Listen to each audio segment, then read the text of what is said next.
memories. Louise Redknapp joins us now. Good morning. How do you feel when you hear all those iconic tunes that were so part of my childhood? How do you feel when me and Alison are murdering them as you're watching? Do you know, I was loving it. It's made my morning. Let's go down again. It's so good, isn't it? Oh, do you know, it's so nice seeing them all and getting to revisit them all and Did I get the words wrong? A little bit. You said, let's go down again. Let's go down again. Whole different scenario.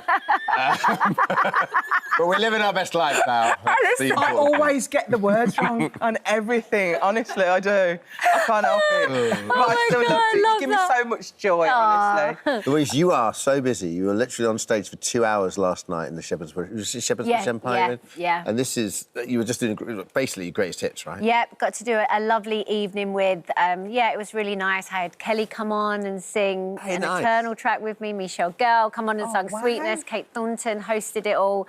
And yeah, I think we did about 24 songs, so it was a big night, but the fans were incredible. I loved it. Let's talk about your early career, because obviously we all know that you was in Eternal, but when did you decide to make the break and go solo? Tell us about that time. So it was strange. I was really homesick. I mean, it's been really well documented. And I went into the record label and said, you know, I just don't think I can do this anymore. And they said, well, you've got a 5-album deal, so you happy to sort of carry on honouring that? So I walked out and was like, oh, OK. And it just, I don't know, I've never had like a big game plan. I'd take a bit each day as it goes and just see what opportunities come my way and what I make of them. And yeah, I mean, Eternal was incredible, and doing the greatest hits, to re-sing all of those songs and do that, I've loved every minute of it. I was so proud to be part of Eternal, and then to do some of my sort of old ones as well. So it's been a really nice process putting the greatest hits together. It must be lovely. Yeah. With those Eternal years, do you sort of look, we all sort of crystallise in our heads, you know, 20 years ago, don't we? So, like, do you look back, in the fullness of time now, do you look back and go, wow, we did incredible things? I think it's because the music industry has changed, like, so much now. Back then, you actually sold hard copies of everything. So when you sell 1.5 million albums... You really did? People went in and, you know, over a million people would go in and buy it. So everything was... And you also... Times were different. You were sort of in this bubble and everything was positive. You didn't really ever pick up on anything negative. It was just... You were just... doing there was no social media, was there? There's no. You didn't know what people were saying. No, you didn't hear it. So you just... People came in and said, you're amazing, you're fantastic. That was it. You just kind of knew from the records that you were selling that people were enjoying it. That was your gauge, you know, which was lovely. So you've reimagined the songs. Yes. So songs that you would never sung before, you're now singing. How did you find that? First of all, I was very pressured because Esther and the girls have incredible vocals. I mean, they are... She, personally, for me, is one of the best singers the UK will ever have. So to go in there and sing things like Just a Step from Heaven, I was like, I need to do them proud. So, girls, I hope I did you proud. But at the same time, I wanted to do them because Eternal was such a huge part of my beginning in the music industry. So proud to be part of that band that I wanted to have a sort of flavour of that on the greatest hits as well. I'm so excited. So, so excited. When you sort of stepped away from music, did you think you were, you know, you were done? Do you think you were like, okay, you know what, I'm going to devote myself to motherhood, and my other, the jobs I was doing and so forth, things you were doing at the time, closed, whatever. Did you think that was it? Like, what brought you back? I never thought I'd get to make music again. Seriously? I mean, you become a mum, your life, you know, changes. And I used to find it really tough. I missed it so much. It was such a big part of me. I'd done it for so many years as, a young girl. And, I never thought that opportunity would come along. So last night I did have that moment at Shepherd's Bush where I was like, I'm singing my heart out up here and I'm loving every minute of it. And if somebody had said to me 10 years ago I'd ever have the opportunity to do that again, I would never have believed them. So, yeah, I What was the catalyst for that, do you think? What was the moment? It's got to be Strictly. Yeah, I think I always wanted to. I think it's just getting back out there. I think Strictly sort of obviously people realise that you're still interested in working. So straight away people sort of ask questions, do you fancy doing this? Do you fancy doing that? But I think as much as we want to make music, and musicians do, you need the opportunity to go into the studio and actually do it. Sure. You can't just go, oh, by the way, here's an album. You need a whole team. And I think it's having a few people believing in you. I think there has to be a bit of a want from an audience. I did a small gig back 5 years ago that sort of sold out, and I think from that it just grew. And I do really take opportunities. I run with them. If I get given a little one, I'm like, OK, what can I make out of this? And I love doing what I do. I love songwriting. I love being in the studio. So I feel, yeah, I just feel really lucky to have done this. I mean, I guess strictly, as Alison said, though, it gave you that, do you know what, I can still do it. I can still perform. I can still nail it on a Saturday night, you know. That it must have given you that confidence. I think it's a confidence thing. I think it's a confidence in taking yourself away from maybe, you know, just constantly being indoors and thinking and seeing that there's still things you can do and places you can be. So, yeah, I think it was a big mixture of things. I think I'd also got to a stage in life where it was now or never to go with a new album, and I kind of felt I had nothing to lose. I was just thinking... Do you know what? Thank goodness you did do it, because you have got nothing to lose and you've got a new single out and we want to have a look at it. It's called High Hopes. Let's have a look. Learn to love again. Oh, I love it when you sing. I didn't know the song was still playing. That is catchy. Yeah, I like that. Eternal vibes, that one. It's got a big gospel choir at the end and it's a real hands in the air type of song, so yeah. Let's talk about the West End, because you're now doing Greece. I know you've done loads of other shows before. Yeah. But you're now in Greece. And are you Teen Angel? Teen Angel opening tonight at the Dominion. Tonight. I know, opening tonight. So what sort of Teen Angel are you? Quite feisty? Yeah, look, I've got a bit sassy with the Teen Angel. I love it. With the boots and the wings. Do you fly in? No, but I do appear at the top of a really steep staircase, and those boots are this high. So you are high up. If I'm going to get down those stairs every night in one piece, will be a miracle. It's worth coming to see just to see if I actually get down the stairs every night. How's rehearsals going? Yeah, do you know? I went in. Everyone's really young. Like the cast are obviously really young. And they are all so talented. They're all so amazing. You know, you sit there a bit in awe, like these kids out of college, and they're all so good.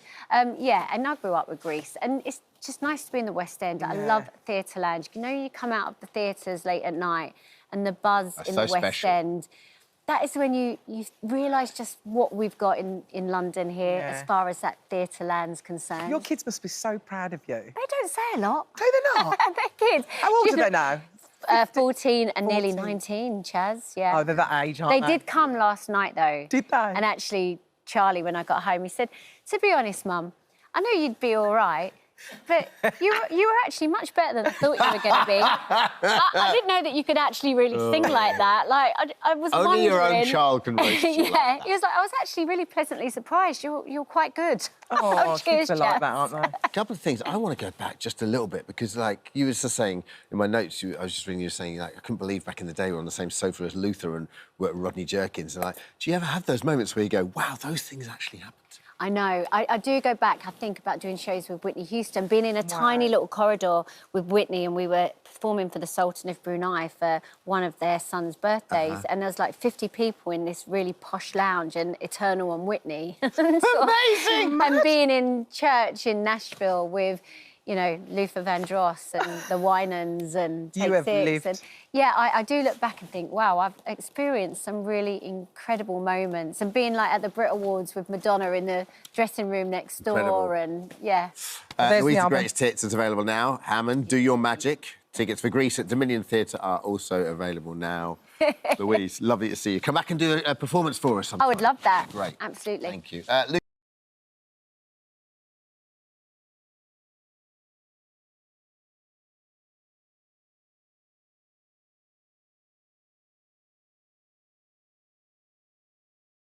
Star-studded show today, as we're joined now by King Charles and Harry, the Duke of Sussex, for an exclusive interview and an extremely important announcement. Isn't that right? Yes, Alison, we have some very exciting news. No, Camilla isn't pregnant, I don't think.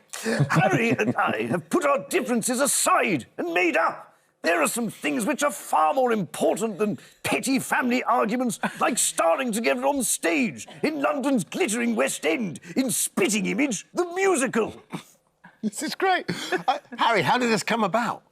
Well, Megan, who always loves a bit of drama, told me that I can literally change the world and stuff through the power of theatre and art. so I now identify as a thespian. Yes, now his official title is the artist formerly known as Prince. Talking about Meghan, how is she? Oh, Meg's great. She really gets and totally understands the importance of family and stuff, and that's why she's not here today. Because it's Archie's 4th birthday, again. It's like an unofficial birthday thing, like Granny used to have. We're upholding a great family tradition, but obviously without the old fogies saying racist stuff. Yeah, well, that's good, that's good. How have the rest of the family taken this, like, royal development? Everyone's delighted, apart from Anne. She's got a face like thunder, but nothing new there. We're never going to do anything with the Royals ever again. Your Royal Highness, how have you found your West End debut? Dermot, treading the boards is like life after Mummy. The show must go on. I love the roar of the grease paint and the smell of the crowd. And he spent his entire life pretending he's my dad, so acting come quite naturally. So what you're saying is we can expect to see a lot more of you together at family gatherings and state events, is that right? Yeah, absolutely. I'll definitely be at his funeral and stuff. High five. Wow. I think I can speak for everyone when I say it's touching to see you two reunited at last. Listen, it really is spiffing to have Harry back in the bosom of his family. Yeah, like, being in this show with Dad and stuff has given me back my purpose in life. I don't want to spend my time being 5th in line, just being a flipping spare. Spare! Now reduced to $4.99 with all good bookshops. Well, what can I say? This exclusive has been absolutely amazing. No one thought it was going to happen. Say thank you to your Royal Highness, and of course, this is all part of the Spitting Image stage show, which is about to hit the Phoenix London Theatre until the 26th of August. I'm starstruck. It's not just royalty we have with us today, joined by an ensemble cast, and check this out. Elton John. We've got Adele. RuPaul. Boris Johnson, Gary Lineker, and Harry Styles. There we go. This is amazing. It's so beautiful. I love this. Thank you, guys. Thank you for joining us. Now, no one is safe. Look at them, we can tell already. And maybe Miss Alison Hammond somewhere as well. Well, we just seen her, haven't we? We just seen her. She was amazing. I don't know. She's somewhere. She's just chilling out. In just a moment, we're going to be chatting to some of the creative geniuses behind the puppets. But first, here's a taste of what you can expect from the show. We are joined now by Al Murray, Matt Ford, and Luke Kempner. Good morning to all of you. Morning. Who are part of Spitting Image, by the way. Can I just say, that was Luke who did King Charles and Harry at the same time. He was doing literally one and flipping to the other. That was so good, Luke. Well, thank you very much, Alison. Delighted to be here. I am so impressed. Oh, well, that's a lot. And Boris and Donald behind you as well. Boris and Donald there. Ow, this is like one of my favourite. I used to watch Spitting Image all the time. You're not that old. Don't be ridiculous. I am that old. I mean, to even have a puppet with my face on it, it's amazing. I think she looks beautiful. Well, she is beautiful. She's absolutely gorgeous. One of the absolute show-stopping parts Does of she the show. go down a storm? Yeah, certainly. Yeah. What do you expect me to say? No, she dies horribly every night. No, she's a big part of it. So how is it then? Because it's gone from the TV. How does it work going to the stage then? Well, I mean, the difference between the telly and on the stage is you see the puppeteers. Yeah. Because the show has, songs in it, and it has obviously caricatures of people and gags, but the core of it, the heart of it, is the puppeteers making it all come to life. Yeah. And they are absolutely brilliant. And so you can enjoy the jokes, you can enjoy the tunes, but you've also got this amazing sort of balletic spectacle of the puppeteers as well. And it's really funny. I mean, I don't know whether... You guys front of stage, or are you side of stage, or do we see you? So all our bits are recorded. So the puppeteers go along to a puppet, to an audio track, but they're amazing at improvising. Yeah. I mean, even just Boris, Alison, it's great to see you in the flesh, and I want to make it clear that I will release all my WhatsApps, including the private photos that you sent me. Who does Donald? There's quite a few. I do Trump. I want to say, by the way, you two are part of the fake news media. And Dermot Murnahan and Richard Hammond, I'm big fans of you both.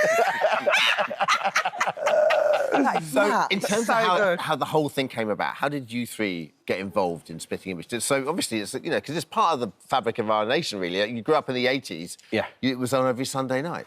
Yeah, well, we'd all worked on the reboot. Yeah. Al and I as writers, Luke and I and Al as voice artists, and then they said we want to do it as a live show, and you just can't believe it's never been done before. Yeah. Sure. And seeing it live, I mean, I know we would say this because we're in it, it is visually bonkers. Yeah. You can't believe how many different things are happening at the same time. The staging, the songs are absolutely spectacular. Yeah. So I can't you believe can't the say no to it. scale of the actual puppets. They're absolutely huge. They're so big. I didn't realise they were so they were just massive. Yeah. Luke, who's your favourite? Have you got a favourite puppet? Well, I get to play like so many characters. I think I'm sort of over 30 characters in the show, and I love them all because they all get great laughs. Yeah. But I think my favourite to do actually is Ian McKellen, because Ian McKellen sort of narrates the. He was show on yesterday. Oh, well, I should have been with him. Yeah, it would have been wonderful. But I love him because he sort of plays this old theatre lovey and goes, "Oh, my darlings, my hearts," and he sort of narrates it beautifully, and he's a voice I'd never done before until I did the show, and they said, "Oh, well, you know, would you be able to do Ian McKellen?" And when we did it in the first read-through, it was just so exciting to see it brought to life. So, darling, Sir Ian is there. Don't worry. He said that we looked like an omelette yesterday. Did he? In our outfits. Yeah. You look like an omelette. I look like the top. Who's your favourite, Matt? Who's your favourite? I like doing Tony Blair because, you know, there's so much to the voice now. And Dermot, you know, I used to love it when we would, you know, sort of hang out, as it were. You can bring that, but I just think Trump is so mad. And when it comes to life, by the way, it's beautiful, everybody says it. You know, all the different parts of his face are absolutely disgusting to look at, but I love you both, you beautiful people. Is there like what's the kind of story? Is there a story? Well, there's a story, yeah. So the story, story? is, it's the week of the coronation. So the Spitting Image the musical shows you what was going on behind the scenes in the run-up to the coronation. And basically the king discovers that the fabric of society needs repairing before he can be crowned king, and he gives Tom Cruise the impossible mission of saving Britain and therefore the world. Brilliant. Yeah. He's so little, Tom Cruise. He's the world's biggest film star. What are you talking about? He's the smallest one there. That's the only puppet that's bigger than the real person. Size of him! Oh, bless him. He's so little. I guess what we love about Spitting Image is, like, no one's sacred. I mean, that's the whole thing. So therefore, you just join in with the laugh, right? Because... Well, I think that's what I've really enjoyed when I've been to see it and stuff. It's that the goodies have the mickey taken out of them just as much as the baddies. Yeah. It doesn't feel like it's just one sort of group that are having a go at, and I think that's what you guys have done amazingly well. And the music as well. Yeah. The music is, and the sound of it. You know, there's original songs in there are some cover versions in there, but the whole thing together, you know, the jokes, the voices, the puppetry, the choreography, the soundtrack, the staging. I've never seen a show anything like I mean, if you want to see the royal family sing Bohemian Rhapsody, buy a ticket now. I mean, what more is this?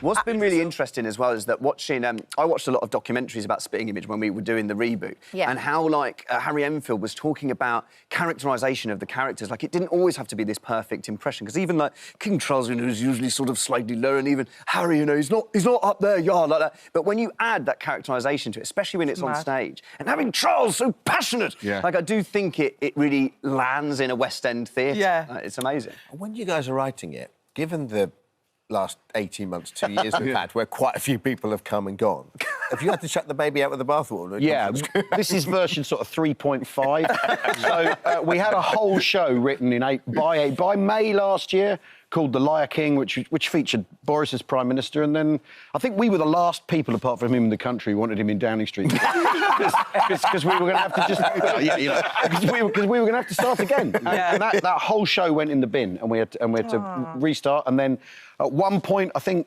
on the Monday, I had written, like, what I thought the quasi-Kwarteng puppet should be like, and then on Tuesday, he quit. out. So what can you do? Is there anyone out there you'd really like to recreate into a puppet? We haven't done a Dermot puppet. Why have you not done a Dermot? It'd be too fidgety. It'd be like fidgeting all over the place. No, Would you like one? I'd love one. Well, okay, noted. I mean, they're very expensive, though. Fair enough. I think Jack Grealish is overdue. I just think there's something so comedic. I mean, the hair alone, and just that sort of, like, you know, I don't know, man. Like, I like, like, what is it like? astronomy, innit? You could go anywhere with Grealish, and I think the voice is really funny, and I just think there's something about him the country really connects with. For sure. I heard that your voice is actually really difficult to imitate. Apparently really, really difficult. Thank you very much. So I've heard. Thank you very much. So I've heard. But we're very excited. Idiots assemble. That doesn't sound that difficult. Spitting Image the musical is on the Phoenix Theatre. Spitting Image the musical at the Phoenix Theatre. London. London. Until the 26th of Until the 26th of August. 2023. There's a gruff. There's a bit of gruff. Yeah. Saturday night starts right here. There you go. Not too bad. I think there's going to be a pocket coming. Keep working, sir. I think it's going to happen. Thank you, guys. Thank you, Al, Matt and Luke. Thanks for joining. You. And thanks to all your Donald. puppeteers. Thank you for coming Boris. today. It's been brilliant.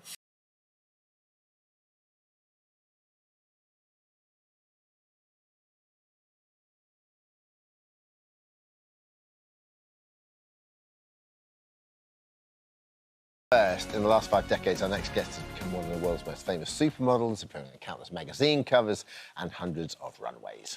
And now Al McPherson has gone from the catwalk to the boardroom after launching her very own wellness brand. She joins us now to talk about her remarkable career. We are so honoured to have you here. Morning. Morning, Al. You lived here for like 18 years, so we feel like you're kind of I know. one of I us feel like anyway, I'm right? kind of You're you back guys home. too. You're back home now. I feel Welcome like to this it. morning. And it's wonderful to be here today, Thank despite you. my croaky voice. Oh, it's all right. Don't worry. Don't But worry. yeah, do you want some honey and lemon, Bab? No, I'm good. You know, We can sort that out for you. I've been on the road for a month. I usually take my super greens, and I haven't this month, and this is what happens. And this is the reason. And are you just talking all day about things and that? Well, I think it's just a combination of, you know, being on the road, Yeah. and not being home. And... So to go way, way back, the original dream with you, and it went on for quite a while, was to be a lawyer, right? My stepfather was a lawyer, and I thought that law was a sort of very practical and stable career, and I was pretty good at school, and I just thought, OK, that makes sense. But then life called me in a different direction. It's unbelievable, isn't it? You kind of literally fell into modelling, and the modelling, the reason why you were doing the modelling was to pay for your education, is that right? Yeah, I wanted to be independent financially, and it paid better than working. I was working at a pharmacy and a bar, and it seemed to pay better.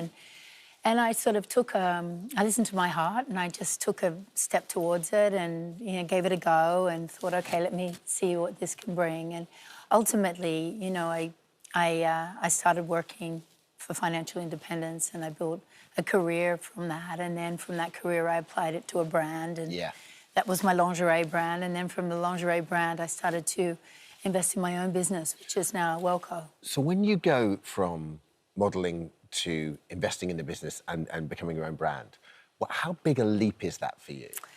Yeah, it's incremental. Yeah. It takes time, and it's about staying the course of what moves your heart. And I was never really, I didn't love modelling, but I loved what modelling brought me. Did you ever love it?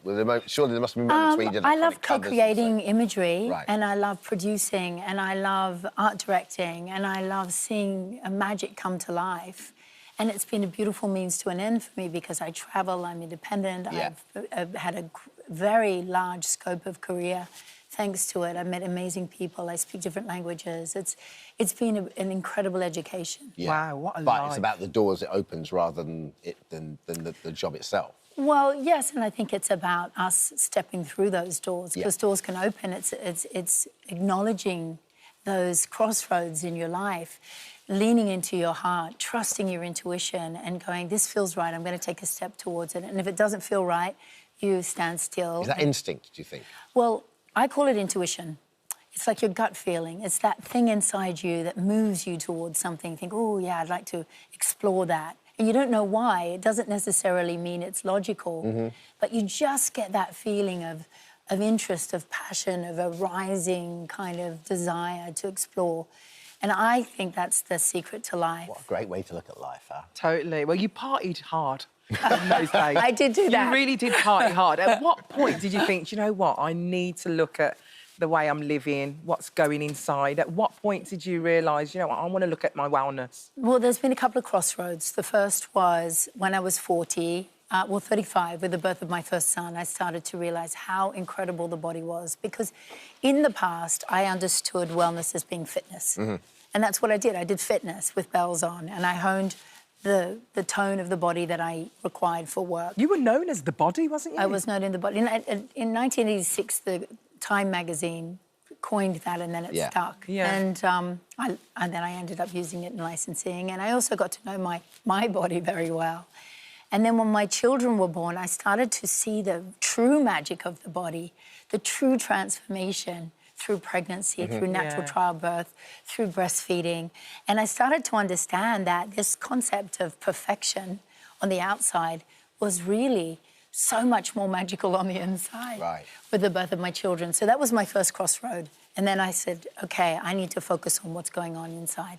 Then when I turned 50, that's 10 years ago, I was in a terrible state. I was putting on weight, my skin was dry, my hair was brittle, I was sugar addicted, I wasn't sleeping well, and I would go to doctors and they would just say, listen, you're turning 50, this is what happens. Sorry, can we just rewind? Did you just say 10 years ago you turned There was a collective gasp in our ear. What? You're not 60 now? I'm turning 60 next year. Oh, my goodness, you look amazing. It's all this wellness products that I've been developing for all of you and for me. Oh, wow, you look incredible. You thank really you. do. I can't believe it's But I feel good. That's the most important thing. Yeah, that was the crossroads. But 25 years ago, you was in Friends. I remember that. I was in Friends. How was that experience doing that show? Were you an actress? Did you do acting lessons? I had been doing some film work, and then I was invited to be on the show. I hadn't really seen it before. And so I flew to America. I took my 2-year-old in tow, and we went and I worked with these guys. It was an incredible, or really extraordinary experience to be working with such a talented ensemble. You played his girlfriend, didn't you? Was it played Joey's girlfriend. Joey's girlfriend. Janine Lacroix. Such a great name. So good. So tell us about the wellness brand and what kind of things you offer. Wellco is an Australian-born, natural plant-based nutraceutical brand. So we make powders and some capsules to really elevate your life, because when you're well, you can do anything. And I think when you're well, it shows on your skin when you're well within. Yeah. So we have skin caps, we have hair caps, we have super greens, which is my favourite, protein powders, and it's changed my life. And, you know, they were so powerful, they birthed the business, because really I went on a journey for myself to try to find solutions when doctor said to me, look, this is just what it's going to be. And within 6 weeks of making these changes, of taking my greens, taking the products that we had developed, I saw a huge change. And plus hydration and sleep as well, you said. Hydration and sleep is extremely important. And love and laughter, you know, to be in joy in your life, to be in your life. But it's very hard to be in your life if you're not feeling great. Yeah. When was the last time you had a really good belly laugh?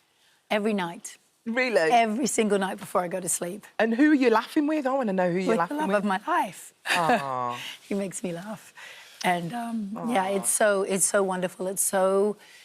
You know, it's a heart opener, right? And I think that laughter, whenever with my children or with friends, if you can find the funny side of things, it's such a heart opener. I think a day's wasted without laughter. Absolutely. It's really important. So laugh with the universe, laugh with yourself, not at anybody. Yeah. But also at the sort of juxtaposition of life. Just very quickly before we let you go, Next Top Model, you hosted it for... I did. For like, how many years did you do? A long time. I want to bring it back. Let's campaign for that. I think it should go. It's such a great show. I hosted and produced it, and it was such a wonderful experience in taking these young girls and helping them lean into their individuality, their unique beauty, because we all are beautiful.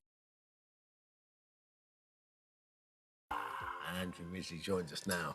I mean, that was a nice trip down memory lane for us. Must have been wonderful for you. Yeah, it got me foot tapping. It's really, really exciting. We've got this new album, Wham! The Singles, Echoes from the Edge of Heaven, available on pre-order now from the 7th of July. Well, it's the singles collection. So it's like everything, because I'm looking at the box here. This is how it's presented. Yeah, that's an old-style 7-inch carry case, and it's the 7-inch vinyl singles it contained within, alongside other goodies. Why did you decide to do this now? Because, you know, you've got your own life, and you have had for a long time, haven't you? So, I mean, and you know, I met you... 60 years worth. I met you... Oh, stop it. I met you at the Brits in 2017, and, you know, it was a lovely tribute to George that day. I remember Chris Martin saying Different Corner, didn't he? And he did, yeah. You did that wonderful speech about it. But, you know, how often do you go back and you think about this sort of stuff? Well, 40th anniversary was last year of the first release, and there was always an element of Wham's sort of legacy being brought along in the wake of George's career. Yeah. But since his passing, of course, that effect is no longer there. So we are more actively developing the Wham legacy, and this is our sort of initial first big huzzah. Yeah. So, yeah, we're kicking things off. I like to think in style with the 7-inch box set, and there's numerous albums, loving this album at the disc moment. albums and CDs that go right across all the formats. So nice. Now, this has got all the photos on it. Yeah, that's the zoetrope. And what happens with this? Well, as it spins, if you shine a light from your phone or whatever, you'll see one image moving, a sort of a clip from one of the videos. They're all stills from each of the videos. That's so clever. Yeah, it is. I mean, it looks great, just look at the image on there. as a piece anyway. There you are. So let's take us all way back. So when you first started, how did the band come about? I mean, most people will probably know this story, but for people that don't know, how did the band come about? Where did you guys meet at school, right? Yeah, we met at school. Yog came to the school I was at, Bushy Meads, when we were in the second year, at the beginning of the second year, and we became firm friends immediately, really. And we talked about forming a band throughout early, we weren't quite as young as that, but through our sort of early teens, and he always said it's got to be after the O levels, and after the O levels, so he when we were took his O levels seriously then. That's so yeah. There was a lot of pressure on him to achieve academically, and then after the O levels, he said, well, it's going to have to be after the A levels. And I said, no, it's now or never. November the 5th, 1979 that was, and so we formed our first school band, which was the Executive. And then we did a few gigs, we recorded a few demos, and then it imploded in 81, and Yog and I just decided to continue songwriting. And the first 3 songs we wrote were Wham Rap, Club Tropicana and Careless Whisper. When I say songs, there was sort of one song and then 2 bits of other songs. And we recorded that as a demo. How long did Careless Whisper take to write? Well, it evolved over a course of a few months, actually. Yeah. Yeah, before it was finished. In fact, Shirley and I were living in Peckham. Shirley Kemp, who then was my girlfriend, and we were living in Peckham at the time, in the basement of her aunt's flat. And George used to schlep down from Radlett. We used to work on the song together. And then he said, "I'm not doing this anymore." So I had to move back to sort of the Bushy way. Really? He made you move up there? Yeah. To finish Careless Whisper? That's great. It's mad when you hear the music, though, because it's like banger after banger after banger, like every single song. I mean, can you even say that you've got a favourite song, or would that be like choosing between your babies? It's really tough because I like several of them, but the sort of top 3, 4 would be I'm Your Man, Edge of Heaven, Last Christmas, Everything She Wants. They sort of vie depending on my mood for the number one but you spot. could change tomorrow. Could be. And so how hard was it back in the day for you guys to get signed? Because it was such an exciting and interesting time in the music. It was. We were, I say to everyone who listens, we were a product, I think, in some ways, of new wave and punk, insofar as it liberated music making for everyone. Yeah. And with the advent of 4-track recording, you could do it in your bedroom or your mum's front room, which is what we did.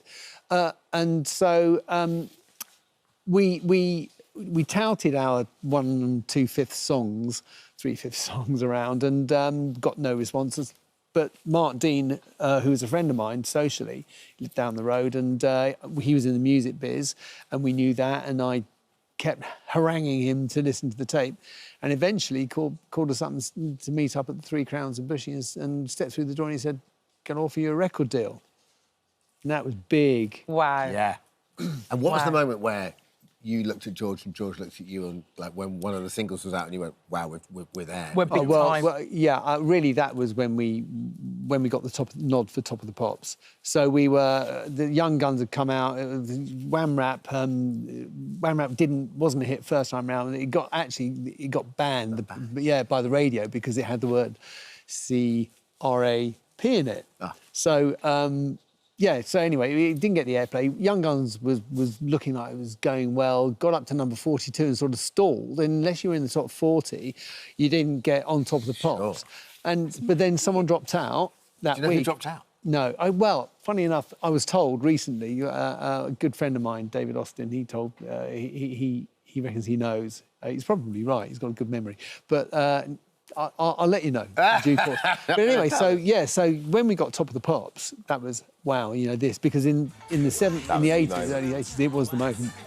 And that changed your life. It's unbelievable. And you've got so many fans as well. I mean, Lewis Capaldi, he's a big fan. He's doing little twists on your music as well. Well, the Lewis Capaldi homage to Club Tropicana was amazing. You know, frame by frame, absolutely perfect. So great. Yeah, it's really so good. Yeah. And you've got a documentary coming out, is that right? You're making it? Yeah, so the definitive, the official account of Wham! Is coming out July the 5th, I think it is. I'm not quite sure, but it's on Netflix, and it's really well worth watching. Chris Smith, the director, who's got an extremely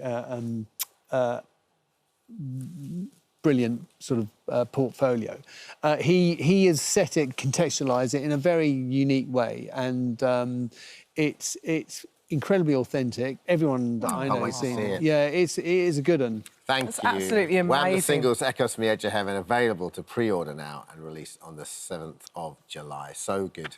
Thank you for joining us. Thank you.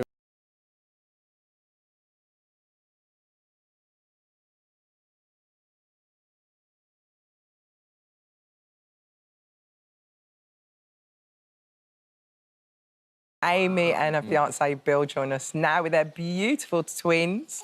This is Billy and Millie. Yes. Oh, they're gorgeous. Billy and Millie. How are you? Thank you. Knackered. we're just so tired, aren't we? We had, what, We're literally 2 running hours, on nothing at the moment. Are you two like, I can't believe we're on television? Yeah. How did we get here? Where are we? 2 hours sleep last night. For a break. 2 hours sleep last night we had, wasn't it? So, but look, yeah, it is what it is. We're enjoying it, aren't we? I mean, you've got to enjoy it's it. tough, You've just isn't got it? to strap yourself in for that ride. I mean, it's not your first rodeo, it's your first. Yeah. Of course, yeah. How's the rodeo going? Oh, it's amazing. It's the best thing in the world, honestly, and I just want to be involved in absolutely everything from start to finish. Nice so of you, Billy. it is. It's the best thing. How do you rate him as a dad? Right, Alison, he's incredible. Honestly, you're just the best. You're natural, and I knew he'd be good, but I didn't think he'd be this good. Really? But no, you are incredible. Keep bigging me up. But I don't want to pick up anymore. But you are so good, and you know he's taken the dad role amazing, haven't you? Is it like a tag team? We're a tag team, yeah. 100%. I wake them both up at the same time. If one cries, you know, we feed at the same time, don't we? We change at the same time. It's just, twins has just completely thrown us, isn't it, really? Yeah. See, I don't know anything different. Yeah. So twins to me It's normal. It's normal. Yeah. You know, it's the norm, but it's tough. It's so It is. tough. I've stayed at Amy's house before. When we were doing Celebs Go Date, I stayed over. And it was mayhem then. Was it? And she had 2 children then. Do you remember? So I can't imagine what it's like now with 4 children. It's mental. It's crazy. But Alison, no, honestly, it's tough, but we wouldn't change it for the world, honestly. And when they said it was twins, first of all, I wanted to cry. Bill just laughing. It just was traumatic, really. I was just like, oh, but it is what it is. Were they looking around for an extra heartbeat, though? They were looking for a third child. What did they say to you? Honestly, I was laughing my head off anyway. It was twins, and then they went, "Hold on, let's check the ovaries. There might be a third." So I'm on the floor at this point, like literally. No, you. But your face was. Oh, it's just I was it's like, just. we can never retire, ever. I mean, you've used. I mean, probably over almost half your life, you've probably had cameras around you now. Haven't you? Yeah. You know, Yeah. A long time now, right? So how was this how different experience was it? Do you know what? So I done. It's far more personal. Yeah, like Towie, like, I think everyone sees me like glamorous, getting ready, and they set the scenes up. But this is so raw. They was at our house at 3 o'clock in the morning filming the night feeds. I think the whole episode I've got literally no makeup on, which I think is great for people to see, you know, because it's natural and they've really got the raw, you know, the raw. What did you want to get out of it, the pair? Because, like you say, you don't need to do it. You're on Towie anyway. You know, you've got exposure, so it's just a different. I suppose, you know, just telling people about childbirth and the journey. Do you know what I just wanted to show the real me, really. You know, this is my life now. Yeah. Towie was 12 years ago. Yes, I'm still on Towie. It's just seeing the real us, isn't it? I think the first episode that shares tonight, we have a blazing row, don't we? Yeah, because it's real. It's real life. Sure. It's relatable and it's real. Yeah, like every relationship goes through ups and downs, you know, and I think we're no different. Yeah. You know, and we've had it hard. It's been tough. Yeah, of course. But at the end of it, we've got these amazing 2 little babies. Yeah. It's strange for you to have the cameras in your life. Was it a bit of a sell for Star you? now, babe. No, I'm not too It's a sure natural now. Me too. Just watching that clip, though, you do seem really natural in front of the cameras. How are you finding it? I still find it quite daunting, to be fair, you know, having the cameras around. But I think being around Amy, you know, it sort of eases that pressure a little bit. And having the babies there as well. You know, Because that's such a focal point, I Yeah, suppose. and I think as well, you know, to capture our journey and these memories, you know... It's beautiful. It's beautiful. You've got that forever. We're going to look back in, like, 5 years' time, 10 years ago, oh, my God, like, what we went through. Yeah. It was traumatic, I'm not going to lie to you. It was really, wasn't it, with the birth and everything. It didn't go to plan, did it? No. 'Cause you wanted to have a natural birth. Yeah. And unfortunately, you had to go for a C-section. C-section, yeah. And it was very quick, wasn't it? Yeah, it was traumatic, really, wasn't it? It was just like, yeah, we... At 7 o'clock at night, was all ready to go natural, and at 4 minutes past 7, he was born, and then she was born. It was literally in 4 minutes, the babies were out, weren't they? It was, I think we have that excitement of going to the labour ward and, Yeah. you know, the babies are going to, you know, they're going to come very soon. And then, you know, the penny dropped and obviously we had a prolapse called and it's so rare for that to happen. Yeah, so, it was... Everything just happened in so quick. Yeah. It's so scary as well, isn't it? I Especially guess. having 2. But at the same time, these guys, they know what they're doing, don't they? So and they're incredible. when- Our NHS are incredible. What they did, wasn't it? It was just all, like, so... Yeah, the massive shout-out to the midwives down there because, honestly, they were amazing. Yeah. They were unbelievable. And the important thing is that, you know, the babies come out safe and you're safe. Yeah, of course, that yeah. supersedes everything, really, doesn't it? Yeah. I was looking at you, weren't I? Like, what is going on? I was like, just get me a glass of Prosecco. after. I've got to say, congratulations, you're both engaged now. And I've got to say, Billy, you said you wouldn't go with an Essex girl, and now you're marrying the Queen of Essex. I mean... Did you see it, Alison? I did see it. Oh, What you was saw that the all clip? about? Did you see it when you saw it? What happened? So, what was it? Who showed me the clip? Was it about a year ago? I get dug out My friend came around and she said, what do were you you know Bill? saying? Bill said that You walked straight into it, mate. 101. So anyone, Bill didn't want to meet an Essex girl. He couldn't think of anything worse. And has met the you've met the Queen of Essex, I'd say. The most Essex girl you could ever meet, so... What is it about Amy that you love so much, though? I think as soon as I met Amy, it was just that instant, you know, there's something about her. She's an amazing person. She's so loving, caring. Thanks, guys. Anything about me? You've tied her down now with these 2 as well. When's the wedding? When do I need to get a fascinator? I reckon a couple of years. Yeah. A couple of years, definitely. I think that... I think it'd be lovely if these 2 could walk down the aisle. Yeah, that would be that'd lovely. be amazing. Cry. Yeah, so yeah. So... It's all lovely, it's all good. And what about Harry? Has he been involved? Where's Harry? Oh, no, Uncle Harry. Harry's organised the wedding, hasn't he? He's got the... So, Bill proposed to me on the Tuesday. The Wednesday, he rang me up, Harry. He went, right, let's go wedding dress shopping. So we did. So I said, Bill, can you have the twins for me for for an hour? There was me, I was in a big wedding dress. Amazing. And then it was just You've got the dress already yet? No, I haven't got you the didn't go dress. No, I ain't got the dress Just yet. went out to humour him, basically. Yeah, of course we can. Yeah. Definitely, but no, it's all good, isn't it? Well, you know, listen, we're so excited for the congratulations. show. Yeah, thank Good you luck so with this. much. We're so excited to see this story. Amy Charles. The Twin Life airs tonight on ITV at 9 p.m. Make sure you watch it. I'm so excited. I'll be watching. Thanks, Annie, for joining us. Thank you so much. No.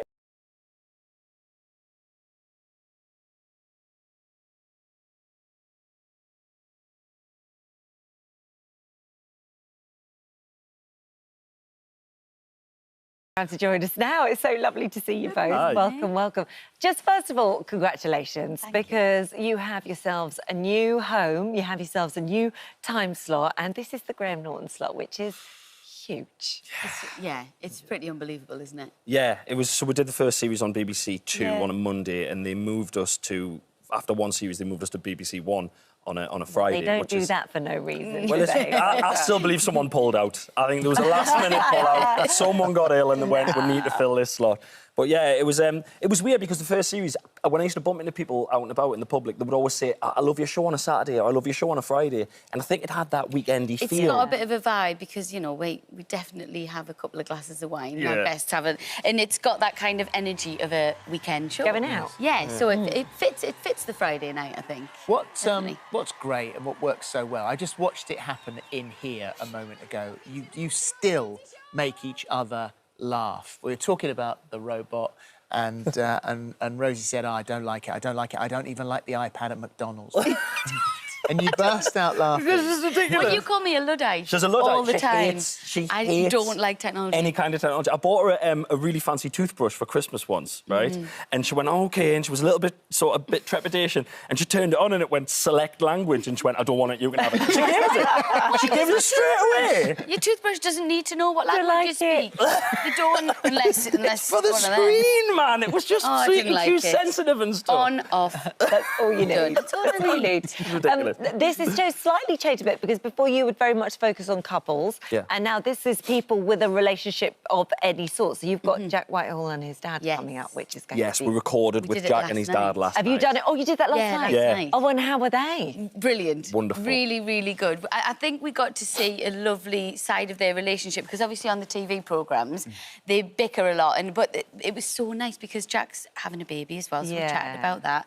And they've got such a lovely... And his mum was there as well. Yeah. And it was just really nice. Yeah. It was, and obviously we had a laugh as well because they're hilarious together. Last night was one of them ones where I have moments on telly. I used to have it on sort of panel shows, sitting next to people like Sean Locke, rest in peace.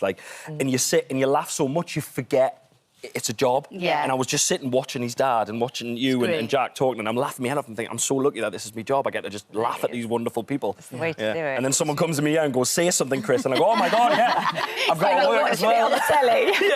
Well, also, you're not limited in what you say and how you say it. We struggle to put the little clip at the beginning together there because, you know, it is... fulsome. What a lovely way to say filthy, Philip. Well, thank you very much. What a delicate way to say that. It's silly, it is a bit rude, it's on at 10:40, what do you expect? But our fans and our viewers and our listeners to the podcast they're the third host. We always say they're the third host of the podcast and they're the third host of the TV show. And they bring the filth to us. We're the victims of their filth. Right? Like the clip, the Lou Sanders clip. Very willing victim. Well, you mentioned the Lou Sanders clip. And we've really struggled as to whether or not we could show this, and we think we can because it's medical, really. I mean, it's veterinarial. Anyone watching, before you put it on, anyone watching who has like a fear of gagging and stuff like that, you need to look away. It does make you feel a bit gippy. Yeah, gippy. Gippy's the word. Gippy is the word. So this is it here. So basically, she's reading in the audio's. So she couldn't... I can't tell you what she was reading, but she's reading it out, and that's a true story from the public, and she's trying to read it out. And we had no idea she would do that, which, I'll be honest with you, I don't think she rehearsed it. No, I don't think she's ready. It's the first time she read it. You don't have a reaction like that and rehearse it. So shame on her. It's her own fault because she should have pre-prepped that. Well, what we can say, because nothing worse than feeling a little bit left out. What we can say is that she got the lady who said, you know, sort of don't tell me, please don't say who I am. Yeah, keep me anonymous. Had got something on her blouse and a little bit of. What's that? Oh, and it was from a gland on the dog. Yes. Yeah, and she thought it was mayonnaise from a sandwich. And she just went bump. We are so disgusting, all of us, because that's had 4.7 million views on Facebook and 3.2 on TikTok. Yes. We are obsessed by filth and... Yeah. It was a viral moment. It was huge. We've learned that. We've learned that people listen and they want to hear it. Yeah. And we love it though. We are, but that's we're not how I sort gratuitous of with it. You know, it's very much. It was very childish the way we were laughing at her. And bless Lou, she came up with us at a party recently, and she went, "I can't believe." She says that's the thing she gets asked most about. More than anything. And I was like, "I'm so sorry. I'm so sorry that's the thing." But listen, it's not all like that because there's also a lot of glamour as well. Yes. And on Sunday night we saw you at the BAFTAs all dressed up, and that must have been a great night, surreal in parts, I imagine. We can behave when we want to. Yeah. We're presented a BAFTA. It was a real out-of-body experience. I put it on my Instagram. I was sort of standing slightly behind Rosie on stage, and she's opening the envelope, this gold envelope, saying, "And the BAFTA goes to." I know. And I'm like, we started a podcast in our house. Yeah. And then it became a book, and then it became a TV show, and now you're presenting.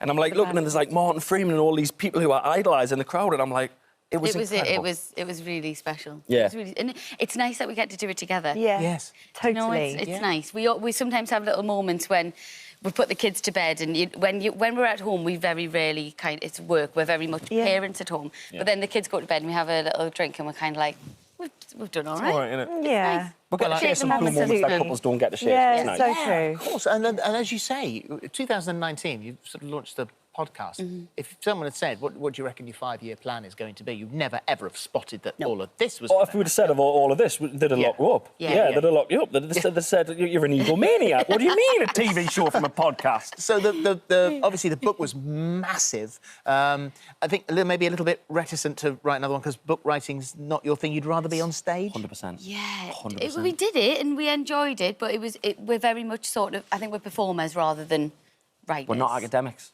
We're not academics. I did the first paragraph of my dissertation at uni and then I started doing stand-up and I just went, bye, and I just dropped it. I've still got it on my laptop, the first paragraph of a dissertation. And listen, long may that last, because live performing, people love it. And you are Guinness World Record holding for the live performance of the podcast. Yeah, we did the biggest live podcast. A podcast fills out the O2. I mean, that's unbelievable. Yeah. Well done. World record. Yeah, we've got. I need to get a frame. I need to get a frame for it. We've got the thing. I need to get it framed. It's on the floor in the office. You have to do that. You have to do that. I'm busy. There's a lot going on. Any local framers in South Shields, give us a shout. And happy birthday to my dad as well, by the way. Bill Ramsey. It's his 70th today. Do you know he shares the same birthday as Miriam Margolyes? Well, there we go. Another legend. There you go. 2 legends together. And he'll, I'm sure, be waiting to see what comes up in Who Do You Think You Are? When is that due? I did an episode of Who Do You Think You Are? We filmed it last year and it's coming out in June. I've had so many emails if I can't give anything away. Of course. No, fair enough. I've always felt very lucky to exist, and I did a stand-up show about being lucky to exist, and my family tree proves that flukiness runs in the family. And that's all I can say. Oh, that's a bit mad, isn't it? Wonderful experience. It was great. And we weren't related. I thought we were going to be related. I was so glad. Well, that's always a relief. Honestly. We don't, like, our parents live right next to each other, so we thought, oh, God. But we're all right. Not related. When you can talk about that, come back and we can talk about it a bit more. Wonderful. I'd love to. Yeah. Well done. Chris and Rosie Ramsey's show is tomorrow at 10:40 on BBC One and iPlayer. Thank you. Right.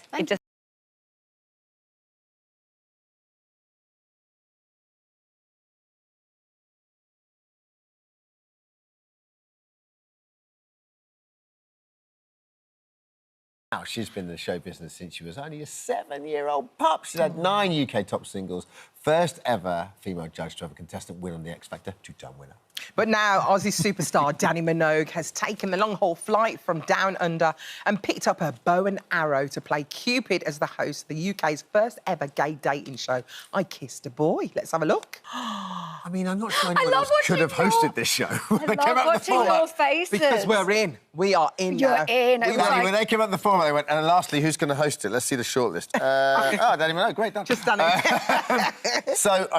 So, I mean, Welcome it looks like to it's the what it show. says. So good to see you. It's so the last good to time see we you spoke again. to Danny, remember, it was down the the line. line. Yeah. It was in I COVID know, and we times. all- We missed you. It's so nice to have you in the out of flesh. control. Sorry about that, everyone. The producers are worried again. What are they going to get up to? No, not today. But this is so exciting. So tell us about the format of I Kissed a Boy.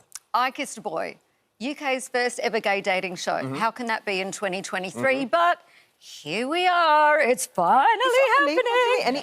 And it's just boys, isn't it? It's not our This lesbian is just sisters, boys. it's the boys. This is just boys. We're in Italy and it starts with a kiss. So we have a matchmaking team. So there's a big profile process that goes on before not only do we choose who's on the show, but who they're looking for, who they're not looking for, and try and create a really great match. Because I get a buzz, like, you know, I don't know if you do, when you, like, hook up friends and you're I think this is going to work. There's chemistry. It's so exciting. So they start with a kiss and then we see what happens after that, if they agree with the match that we've made, or if there's a little disruption, maybe someone comes into the masseria and maybe there are changes, but... So they live in the masseria then, do they? They're in the masseria all together. There are no phones, no devices, and the guys said at the end of it, I'm like, how was that? And they said, loved it. It was just the best experience. So I think the key thing with dating is eye contact, you know, and your body language, and then you feel that thing that you can't explain, that tingle that you get, and then you can't stop thinking about the person. But without the phones, without devices, no text messages are going to be misunderstood. Oh, what did they mean by that? Or they've ghosted me. There's no ghosting. We're all there. Let's see what happens. And it was a really good thing for them to just have to talk and communicate, all from very different backgrounds, all different experiences. Do we find love? Is there going to be love? And also, as a host, can you spot when two people have the chemistry at the kiss? There's instant chemistry, for sure, and then there are the ones that grow. Yeah. You know, like some of my friends that have been together for a long time, they said it wasn't immediate. We were friends at first. We knew each other for a long time before they actually got together, and, you know, now it's been forever. You can't imagine them not being together. For other people, it's instant. So I think it's, you know, it's every variety. We've just got to try and make love happen. But everyone's exhausted with dating, swiping, apps, all of that. I mean... So something quite nice and so true. Old school, really. It's such a trailblazing show. Like, I remember going to the disco and you see someone you like and you go, oh, I'll get a bit closer to them. No. And then you're on the dance floor and then you're like, oh, an arm around them, and then there might be a kiss, and then they're like, where are you from? What's your name? And that's how it used to happen at the club. But we're kind of creating that situation again. The boys are incredible. You know, the team that produced it really looked after them so well, which was a main concern for me. I wanted them to come away with a great experience. But you're a good mentor, though, and did it remind you, when you was mentoring these boys, did it remind you of the days back at the X Factor with this one here? Definitely Mum and Minogue. I'd come on set and they knew that, you know, there'd be no funny business and, you know, that I was there to look after them and, you know, genuinely so excited and But I love that, because the duty of care is there and it's looking after them, because it is a big thing, isn't it? You're giving over your heart. Yeah. You know, you're revealing everything to the whole world. I think it's a big thing. Yeah. But the crew were great. Like, we were mostly the crew were from the community, and that made such a big difference because they felt really supported and looked after on set, and that was a vibe for the crew as well. Like, it was really groundbreaking in so many ways. Danny's such a good judge. Like, when she was, well, not really a judge, more of a mentor, when she was doing X Factor, she was on, I mean, she was two-time winner, obviously, but she was the best judges, mentors, always are the ones that invest in their artists, and Danny did that so well. I think you've got to want it for them. And the other winner I had in Australia was Dami Im, who went on to Eurovision. I'm here for Eurovision week. It's like, it's crazy. Like perfect. Well, I saw on Instagram the other day, on Ryland's Instagram, that he met you, and it was there's a lovely still there where, I think we've got it, haven't we, where he meets you, and it's like... Oh, there he is. And the link was, I'm now officially gay, which I love, because he met you. But Danny, you really are a trailblazer for the community. Like, the word on the street, that everyone absolutely adores you. Do you feel like a bit of a responsibility? It's just been... Over the years, I've been asked to do stuff. For me, that's just been a no-brainer, and it's been fun, and that I've loved. So, but then I guess when you link all of those together, like the first ever performer to perform at GAY, in a time where that was a dangerous thing to do for artists, and record companies and management were telling artists, do not perform there because this is going to kill your career. And I was like... why shouldn't you do it? You know what? People are going to say whatever they're going to say about me anyway. Like, they do about everything. So, damn it, I'm going to go to the club where I love to be with people I want to be with that love the music that I love. So it kind of... That was a big love affair with GAY that just went on and on and on for me. Let me tell you, when we did X Factor together, Danny, we did judges' houses, and we stayed around for a couple of days, and so did Danny. We went out one night, and it's not a gay club, but we were in Ibiza. We went to Pasha, and it was the moment it dawned on me what a gay icon Danny was, because we walked in, and it was literally like, oh, OK, we're with royalty here. It was unbelievable. It's so lovely, though. It really is. Where are you going to be watching the Eurovision? Where are you going to be? I'm going to be tomorrow. I'm here with my manager. It's her birthday. So we're going to have a birthday party watching. Yes, and Australia's in, Voyager's in. I was in Liverpool last night, managed to watch all the performances and then leg it back to London. It was the first time I'd been to Eurovision. I'm so glad Voyager got in. They're representing Australia. Yeah. They got the crowd going. Yeah. You've done the song for this, right? Yeah, for I Kissed a Boy. The guy who's written the theme tune is Ian Masterson. Best mate of mine. We've written songs together. He's been my musical director for tours. We went on tour. He met his now husband, and he said, we wouldn't be married without you. So that was my first... Are you serious? Yeah, serious. So when I told him I was doing this show, he's like, I have to write the song for this show. And I'm like, OK, that'd be great. He wrote the song and then I heard it and I'm like, oh, I really want to record it. So I recorded it. It's coming out June 2nd. All the proceeds go to Switchboard. Now, it's one of the oldest LGBTQ plus charities around. It's one of the most respected. You can call any day, 24 hours, any day of the year for any question that you want answered. They're incredible. Amazing. So big love to all the volunteers for Switchboard. And it's not out until the 2nd of June, but we've got an exclusive look. Let's take a look. Oh, it's the music, is it? Yeah. Love it. Vibes. I mean, come on, it's got disco glitter all over it, hasn't it? Absolutely loving this. Any more new music for you, Danny? This is all I've done so far. This just got recorded after I did World Pride with Kylie in Sydney. That was amazing. A lot of fun. So good for you to be both back together. There you are. Look at that. So we'd done, you know, Prides and Mardi Gras before, but we hadn't done Mardi Gras together. Then it was World Pride. So it was people flying in from all over the world. And to be together, I'd flown up from Melbourne. We'd been in the world longest lockdown. Good part of 2 years, not able to leave our homes. And then I'm up in Sydney in this beautiful crowd full of love and everyone... You know when people unite with music and you're at a concert and you can't explain that feeling? It's intangible, isn't it? It was the best feeling. a love bomb. Danny, thank you so much. First 2 episodes of Kiss the Boy launched tomorrow on the iPlayer, and the series starts on BBC 3 at 9 p.m. this Sunday. Thanks. Thank you so much.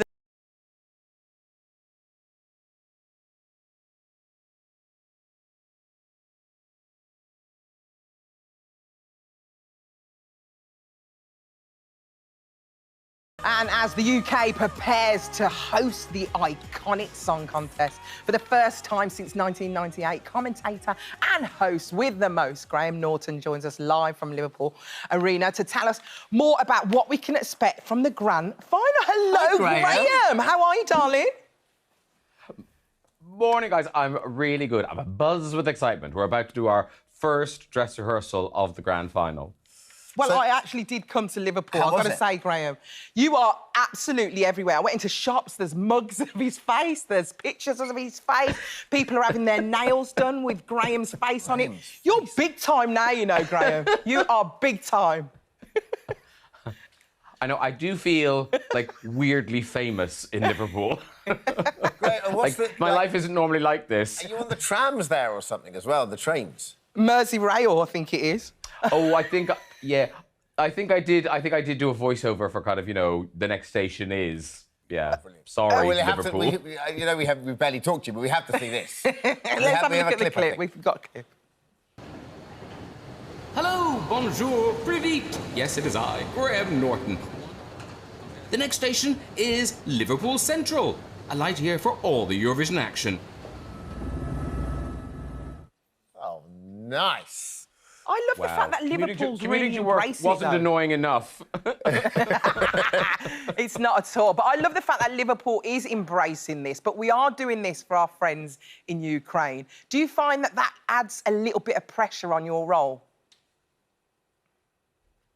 Not so much, because I think it gives the whole contest a real emotional heart this year. And I think they've got that balance so right so far between, you know, Ukrainian content and the fact that we're in Liverpool, we're in the UK. And I must say, I've shed a tear a few times during the semi-finals with some of that content, because it is heartbreaking. You know, when you watch the Ukrainian entry in the grand final, you know, the set design, the creativity, all of that, it's so humbling that all of that was going on while they were, you know, enduring a war. Yeah. So it's, it's given the competition a kind of a different level this year, I think. Graham, we're all really looking forward to it. But one of the things I love most about watching Eurovision is your acerbic take on what we might be seeing. And so now I'm kind of confused, because you're going to have to, like, run from the commentary booth and just be a far, that was lovely, and then go up to the commentary booth and, you know, be your normal acerbic self. So how are you going to do that? it's a bit schizophrenic. In the commentary booth, I will just be my normal self. And then once you get on the floor, it's a bit of a vegetarian breakfast. A lot of cheese and egg. But there you go. That's your vision. But you just weren't giving no one else that job. He's like, I think I'll present it and I'll commentate on it. Yeah. I'm not giving anyone else this job. Yeah. Well, there's a lovely lineup of hosts, though, isn't there? That was me. But yeah, no, also big shout out to Mel Gedroych, who actually will be doing a load of the commentary. I'm really just commentating on the songs, and then Mel takes over and guides the viewers through all the interval acts. And then, of course, she's there for my favourite bit. She's up there for the scoring and all the jury votes and meeting, all those people sitting beside bridges in their capital cities. Honestly, I'm so excited. Well, great. Do you still have the same buzz? Because what do you put it down to? It's such a... Because it's so wonderfully kind of camp and daft, and at the same time, we say we don't take it seriously, but really, we do take it seriously. I think, you know what? I really think, and I'm sincere here, I think it's kind of a golden age of Eurovision. I think the days of kind of it all just being nostalgia and silly and people kind of dancing with bells on a stick is kind of gone. There's a tiny bit of that left, but actually, this is a serious competition. If you think about it, it gave us Sam Ryder, it gave us Maneskin, it gave us Loreen, all these people who are big international stars. Duncan Lawrence has sold, billions of records. So it is a serious business, and I think the whole tone of the competition in the 14 years I've been doing it has really changed. And, I think people will be really impressed. I mean, look, there are some duds on Saturday night, but there are a load of big, great pop songs. People feel like they can call it before it's even been on. People are deciding who's going to win. But I feel like Mae Muller, I think she's got a great song. I really feel... Very long lineup. It's very hard to call what that will do to her vote. So, yeah, fingers crossed for her, because she really is great. And whatever happens, again, she's got a career. That song will be in the charts all over Europe on Sunday. I guarantee it. Hey, Graham, do you know... Have you got a good idea when you're there and you see the rehearsals? Like, are you good at predicting it? Can you call it, or does it always surprise you? There's often something will happen on the night. A song that you didn't really notice will suddenly come through. Right. I remember when Jamala won it for Ukraine a few years ago, no one had really paid attention to that song. And then on the night, she just sang down that camera, she had tears in her eyes, and everyone just went, wow. Oh, wow, that's the winner. And I love that, because there are the bookies' favourites. Loreen is tipped to do well, Finland is tipped to do well, but you don't know what's going to happen on Saturday night. One song could suddenly just cut through, and it's about where it is in the running order, what the crowd in the arena feels, all of that. There's an alchemy that no one can predict. I was really disappointed that Ireland didn't get through. Well, I was going to say, I'm a bit gutted. So well. I've just done a documentary for Radio 2 about this, and like the great Irish sweet spot of like the early 90s, late 80s. But the song this year was really good. Yeah, I think they're so close now. I think they've seen what we did last year with Sam Ryder, and I think that's what they were trying to do this year. To suddenly, okay, we're going to step up our game, we're going to take it seriously, and they did. They had a great song. They put a lot more into the staging. I think in the end, it was to do with that semi-final. Also, the UK couldn't vote for that semi-final, so that was some of their votes gone.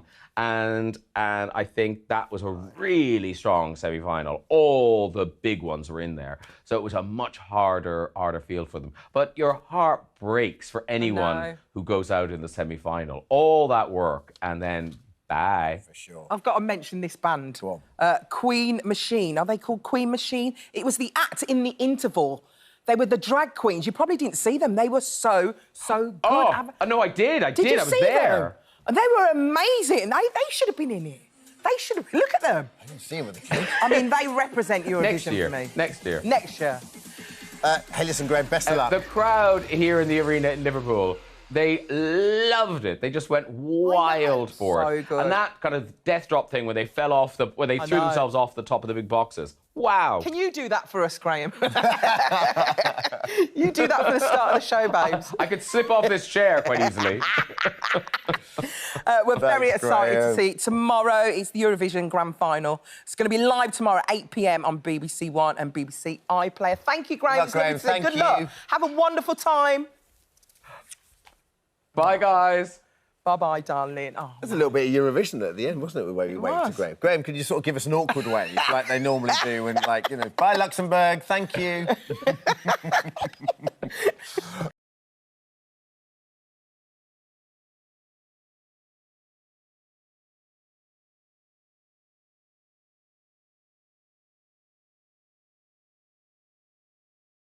First of all, he is the king of the airwaves turned jungle campmate who has been entertaining us for more than 30 years, Chris Miles. Don't. Well, he's taken us on a trip back to the 1990s with nostalgic music and the tour that goes with it. He joins us now to explain more. And the nice thing is with that is that this is backed by popular demand.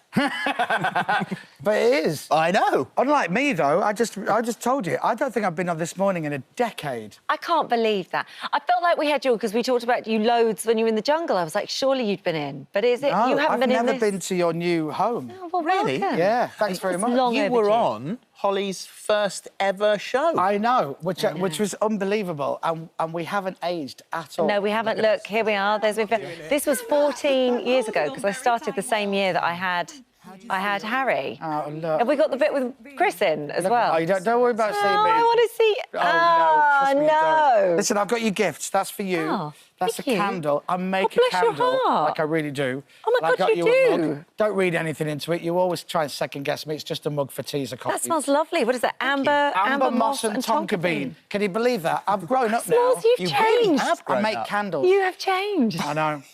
That's very beautiful. I mean, do you just make one every so often, or do you make lots? I have people do it for me, I'll be honest. But I did come up with it, me and a woman called Sarah, so there you go, Google it. That's You really very, want very one. beautiful. Honestly, you'll love it. You used to burn the candle at both ends. Oh, back Holly, in you're the so day. good. This is why you're still on. This is why you're still on. Thanks. Back in the 90s. Oh, she gets it back on track, Philip. And the music of the 90s. Lagging behind now. Where are you now? No, I'm miles behind this. Come on now. So, yeah, this 90s show, I love it. So, in lockdown, ironically, I took up DJing. And I'd never proper DJ'd, like, mixed before. I'd done bits and bobs, but I'd never... And I bought decks before lockdown, and I started, and then in lockdown I used to do these DJ sets on Instagram and whatnot. And now we've turned it into an actual live show, and I love it. I love it. So that, because obviously when you're on the radio, that slightly blew my mind when you said it. It's not DJing like musical DJ. You're driving a desk. You're So pressing it's a very buttons. different You're system. literally, it's all on a screen, whereas this is me mixing live. It's what Gok does. In front of a... Gok's a DJ. I mean, Gok's an excellent DJ. He's a world-class DJ, Gok. And he's more than welcome to come to one of our live Yes, shows. please. Yes, He won't be please. DJing, so we won't be able to afford him.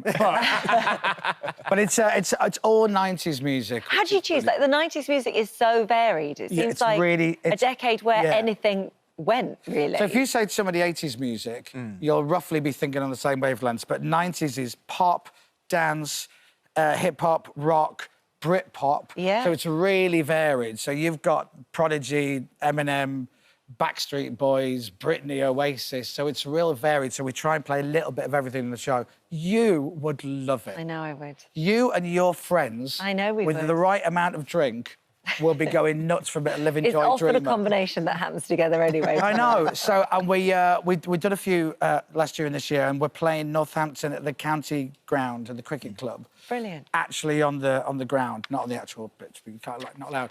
So that's a week on Friday, and come, you'll love it. I know you won't come, but. Oh, I'll have a look at the days. It does have fun. A But week the 90s Friday. just doesn't seem like that long ago. But then when you work it out, you're like, oh my God, that was quite a long time ago. So we did this thing the other day.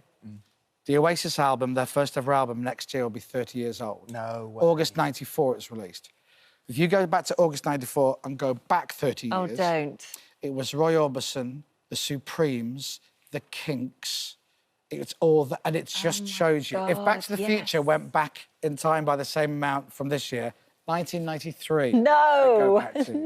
That is crazy. I'll make it all stop. Yeah, and so many younger people are finding 90s music, and for us, it's just, again, it's 5 minutes ago. But also, it's for you, it's an important decade because that's when you started. I did. It all kicked off. I started on the radio in 1990, so all the songs that I'm playing, I've played on the radio. Still the longest-standing breakfast show on BBC Radio 1. Yeah, 8 years, it'll 253 days. Do you reckon it never? That's it. Why? Because we should have never gone on that long. So I'm no wiser now. I wanted to go for the 10 years, and then they pulled it out from underneath me. But yeah, I don't think that'll get broken again. But you, I mean, most people after that long of breakfast telly, you think, all right, I just need a lie-in, but you still very much involved in breakfast telly. I'm trained in nothing else. Yeah, I it's what you literally, love. I've never done any other job. I Yeah. can't do any other job. Well, you're very good at it. Well, bless you. Thanks. Do you still listen? Well, I'm here. That's enough. No, it's only because I'm here and like breakfast radio for us, we're doing breakfast telly, so you're in. We rush to the radio if someone says he's mentioning you, he's talking about you, then we rush to the radio. Pat Cash to that, my friend. In fact, I think we might have been the inspiration for you explaining to your listeners how you get into work in the morning. Am I right? Oh, yeah. We loved this, by the way. Do you? Yeah. It was so proud of this on our show. I bet. The same week you came here, yeah, the first show, you changed your titles, didn't you? Yes. Yes. And in the same week, we parodied your opening titles to this show. Should we have a look? Here they are. Oh, yes.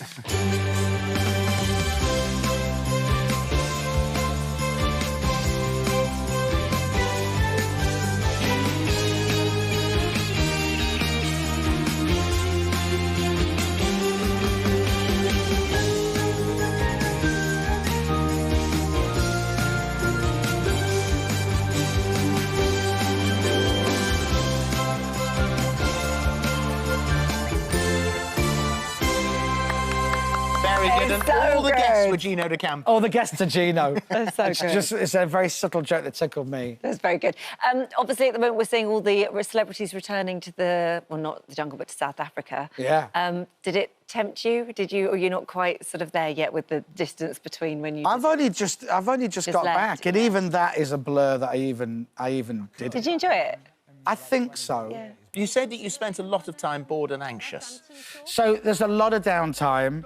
And you do spend a lot of time being anxious. I think different people experience the jungle in different ways, and I was freaked out for a lot of it because the first time you went into that camp, did you not think, because when you did the show, did you not go, oh my God? Yeah, but I had less pressure on me because I wasn't having to do any of the bush tucker trials. I guess. The pressure on that to come back and provide for the camp is huge. I found it really intense. Yeah. I really did. And I wasn't very good at the trials. Well, you went in with a feer of heights, but I think you also came out with a fear of... more fear. Everything. Closed in spaces of water. Yeah.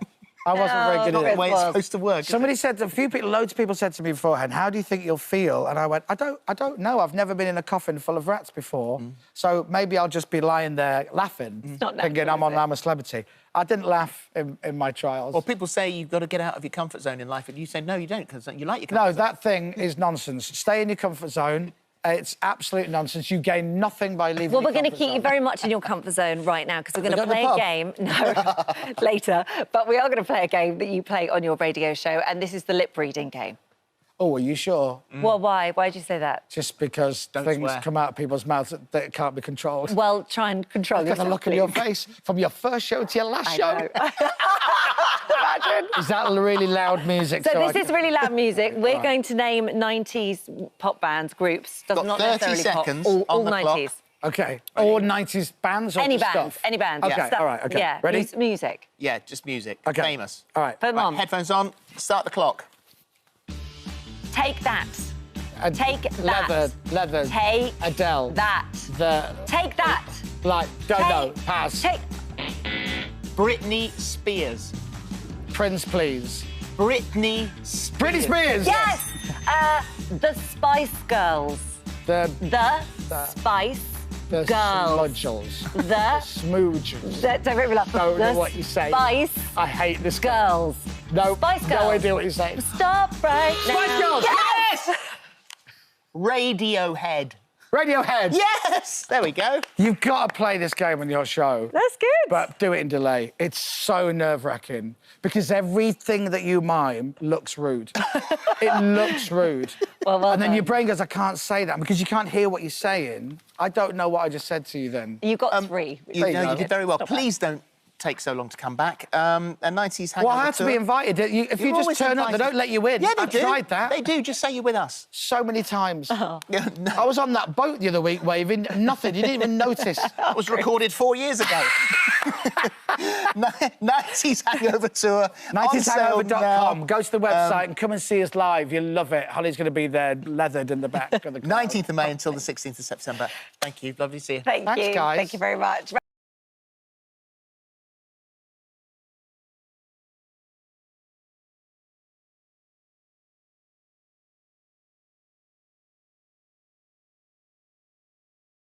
Our next guest is a celebrated, it says here, TV presenter, world-class magician and talented comedian. Did you write this yourself? You know what? No, but keep reading. But these days, Stephen Mahern is better known as Ant and Dec's assistant. Who did write that? Get him to the floor now! Well, he's not running errands for Ant and Dec. I'm leaving. He's busy being a very successful children's author. He joins us now to tell us about publishing his second instalment of Max Magic. And I tell you what, really successful. Have you just topped the Amazon charts? Yeah. Congratulations. Literally, as I walked on, they told me, and I was like, oh, my goodness. How does that I'm over the moon. Do you know something? I'm over the moon. I know I jest and joke about a lot of stuff, but when we first started writing these books, myself and Tom Easton, because I'd never written a book before, so I needed some help with it, and he's been amazing.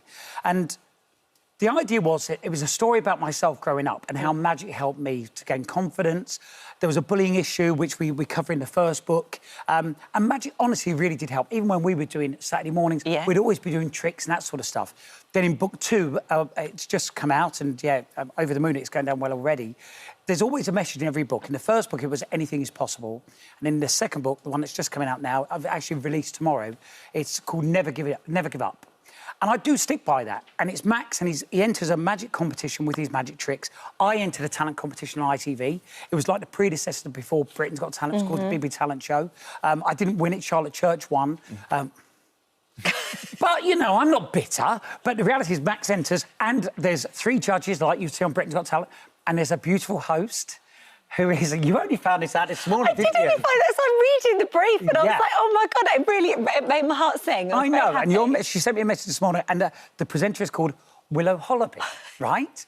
She's the most beautiful presenter on the TV, and everyone's nervous about meeting her, and it's just a really good story. Have we got a picture of her? Yes, you do, yeah. Let's have a look. Do we? There you are. Begonia, by the way, so nice. who draws all these pictures in Spain. Look, there you go. Same length head. I know, well done. But honestly, it's a really important... All these books, for me, are really important, and thankfully, parents are loving them. And we mentioned it when I came on last, it's dyslexic-friendly, which is also incredibly important. So, overall, the books are going down really well. And also, what's brilliant about it is that you're introducing magic to that young age group, because there's this QR code in it. So it's a really... And not only are you reading the story, but you can really interact with it as well. How does that work? So at the back of the book, there's a QR code that literally, if the kids haven't got phones, they can use their parents' phones or their siblings' phones. They scan the code, and it cuts to me in my own home, and I show you how to do loads of different tricks. They start off very easy. They get harder and harder as you go. But I've always said magic is hard to learn by simply reading the instructions. It's a very visual form of art. So if you see someone perform it, I give you top tips on how you can do the tricks yourself. And like you said, a new generation. When you think about it, there's been no lady female magician that's ever become a star of magic in the UK. That's mad, isn't it? It is. And girls love this book. I know. I mean, the first one, it did really well with girls. Yeah, it did, because also the characters in there are brilliant. There's Sophie, there's Daisy Dares, there's Stretch, who are all Max's best friends. He's got his dog, Lucky, who he can talk to, but nobody else can. That is lucky. So it seems that it is very lucky. But you know when you just go, because you see so many people that go, yeah, I've written a book. And I'm sure they all had the same feelings as me, but I really wanted to make sure these were very, very important, because otherwise there's just no point. But you've had parents coming up to you and saying, this has got my child back into reading. Yeah. You've had people saying, you know, we love reading this at night-time, at bedtime. Yeah. That sort of stuff. I mean, that's real affirmation, isn't it? Honestly, and on social media, we had a couple of parents that said, it's the first book my kids ever read. And also, I think it's just something, it's a new avenue to go down, but not an avenue to go down for the sake of doing it. You know, I'm so lucky. I do genuinely believe I'm very lucky with Catchphrase and Deal or No Deal, which are coming out, Saturday Night Takeaway. We'll get to that, don't worry, we'll get to that. Let's just point that out. Those two little boys who are here, but I play them like the bongos, they're behind the couch now. But yeah, I just feel really lucky. And the book is now just a massive bonus. So. Will you show us a little bit of magic? Do you want to see a bit of magic? Yes, of course. I can't have you in. In the back of the book, I show you how to read people's minds. So we haven't set anything up. There'll be no pointing up. You promise everybody. I promise, that... promise. Who should we do it on? Phil or you? Whoever you want. You choose between you. You decide. Do you want Phil, if you like? Phil, name any word in the English language. Any word. Dictionary. Dictionary. Now, the reality is, you could have said any word. Any word at all. Now, the reality is, in my book, there are so many different words, there are so many different pictures. Could we get a close-up on the illustrations here? Just there's so many different words, you see so many different pictures as well. Phil, just shout stop whenever you're ready. Stop. OK. Hopefully, there should be some illustrations on there. Look at the biggest picture. Have you done that? Yeah. OK, biggest picture you can see. Yeah. Don't tell me what you saw. I've had this box that's been here that none of you knew about. Now, in your mind, you should have the word. A Name word the word and a you're picture. thinking of. Yeah. The word that I'm thinking of? The word that you're from the picture. Not oh, from that one? Yep. Right, it's ball. Just any So sort of ball? soccer ball. A soccer ball. Oh, voila. That's trick number one. Trick number two is, before I came to the studio, I wrote a word on this piece of paper. Take it. You can see, there's no way we set anything up. No, honestly. Read it out loud. How is that? How is that? How is that possible? You said dictionary? Dictionary? You're going to be burned at the stake. I know. How is that possible? How is it possible? No, that is really, really, really, really weird. I know, but the thing is, you could have said any word, and like I said, these are the sort of things... Look Do at it your again. faces there. Do it again, monkey boy! No, but the reality is that, look at your faces there, and I'm sure people at home are going, how did he do it? How did the ball appear? How did you know the word dictionary?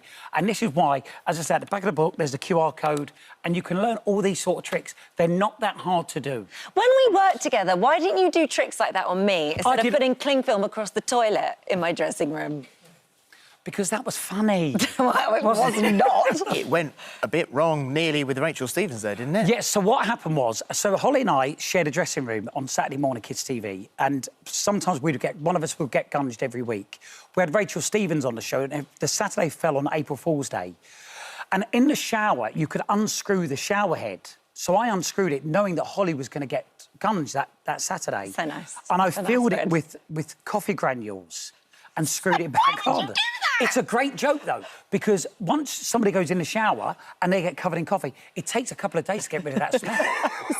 But the I only smell of baked beans from doing Saturday mornings. But they were great times. Will they ever come back, I wonder? But Rachel Stevens nearly got in that She shower. nearly did, because she was caked in the face. We played a game called Cakey Skate. We had to catapult these cakes on the wall. And she didn't have a shower in her dressing room. Holly went, oh, don't worry. As nice as she always is. You use our one. Go to use the shower. She went in, it was like slow motion. I just remember seeing Rachel Stevens walking out to me going, you? No! Yes, that one definitely backfired. Yeah. Deal or no deal? You must be so excited. When I heard, I was like, I can't think of anyone better to bring that back than you. Well, it's because it's 22 members of the public. Noel Evans had 10 years of doing the show, and he's been so welcoming and so encouraging to take it over, which I was amazed at, because I don't know Noel Edmonds. First time I ever met him, I was at Recco at Butlins. And until then, I've never met him since. But so he sent a note saying, listen, good luck, hope it goes well. We did 2 pilots, they went incredibly well. But yeah, 22 members of the public, they all stay in a hotel, like the original show. I'm not going to stay with them, but I'm going to obviously meet them every evening, because I need to get to know them. Yeah. I need to get to know their little nuggets and all their little secrets. And have you practiced taking the... I should have brought the box in. They've given me a box where I can practice pulling the tab. Because obviously that moment, when you do that, let's use this for an example, when you do that moment of going, boom. Yeah. If you get that wrong and start fumbling... Yeah, you can't do that. And mess that up. And you're going to know who the banker is? Well, because Noel didn't know, did he, until much later? Towards the end. So he found out towards the end, it was a guy called Glenn Hugill, who used to be in Coronation Street. But Noel, I think, found out about series 6 of the 10, and then they became mates. But I think the problem is that I don't know whether I want to know or not. Don't know? Well, I don't. Do you know why? Because in adult life, there's not many surprises or things that you don't know about. So I just wouldn't. And also, I don't know whether it's going to be a male or female. So who knows? We've both been asked to do it. Have you? See, can you imagine? Yeah. But it's just when in the individual. Can you imagine if I answer it? It's you. Hello. But the idea is when the bank used to laugh at them when they lost, you know, £250,000 or 100 grand. That's tough. Noel never really was. I never saw any sort. He never got teary. Well, I can get very emotional very quick. So the reality is, I don't know what's going to happen if somebody says, "You know, I need this money for this or for that," and then they lose. I think, genuinely, I think I might go. Can't you just go magic them up a bit? Do a bit of magic and a bit of just here you go. But that's the other thing. They are so strict. You're not allowed near the boxes. You're not allowed to go in the room. You're not allowed... Which is fair enough because, you know, if anybody tampers with anything... Big money. Game over. Called cheating. Money. It's called cheating. And that will never be allowed. Not on my watch. And I've got to say, there've been so many fabulous memes and pictures that have gone around the coronation time. But it was the gold jacket. It's the gold jacket, which just this made me laugh. What game were you playing there? Somebody said, "Who wears it better?"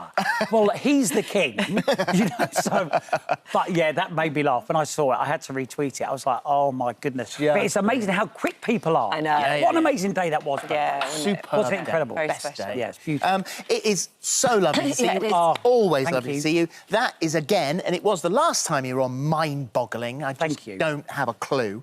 But however, second in the series of Magic Max, and that is the book we're talking about, and that is out tomorrow. Yeah, pre-order now if you want. Brilliant. Thank you very much, so everyone. lovely to see you. Thank you. Cheers. Thank you.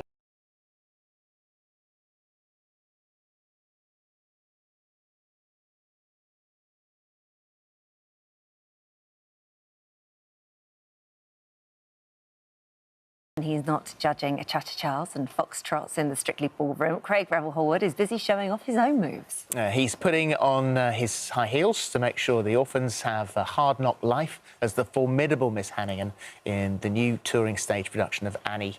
Well, today he's taken a break from the New York City orphanage to join us in the studio, and it is so lovely to see you. It's lovely to be here, and I'm glad we're matching baby blues. I know, I'm this is loving like it. we planned I've got it. my little blue socks You on were today very as well. cute. This is to give my feet a rest. A bit of a rest. Sandals, yeah, because the heels have been killing me. Well, you are working very hard, but this is a role you love. Is this the third time you've taken her on? Well, we created the actual version of the show in 2015, so I went out on tour with that. 17, I did it for a bit, and then in 19, I did it for a bit as well, 2019. So this is actually my sort of fourth round. Oh, my gosh. Yeah, but it's great. I love her.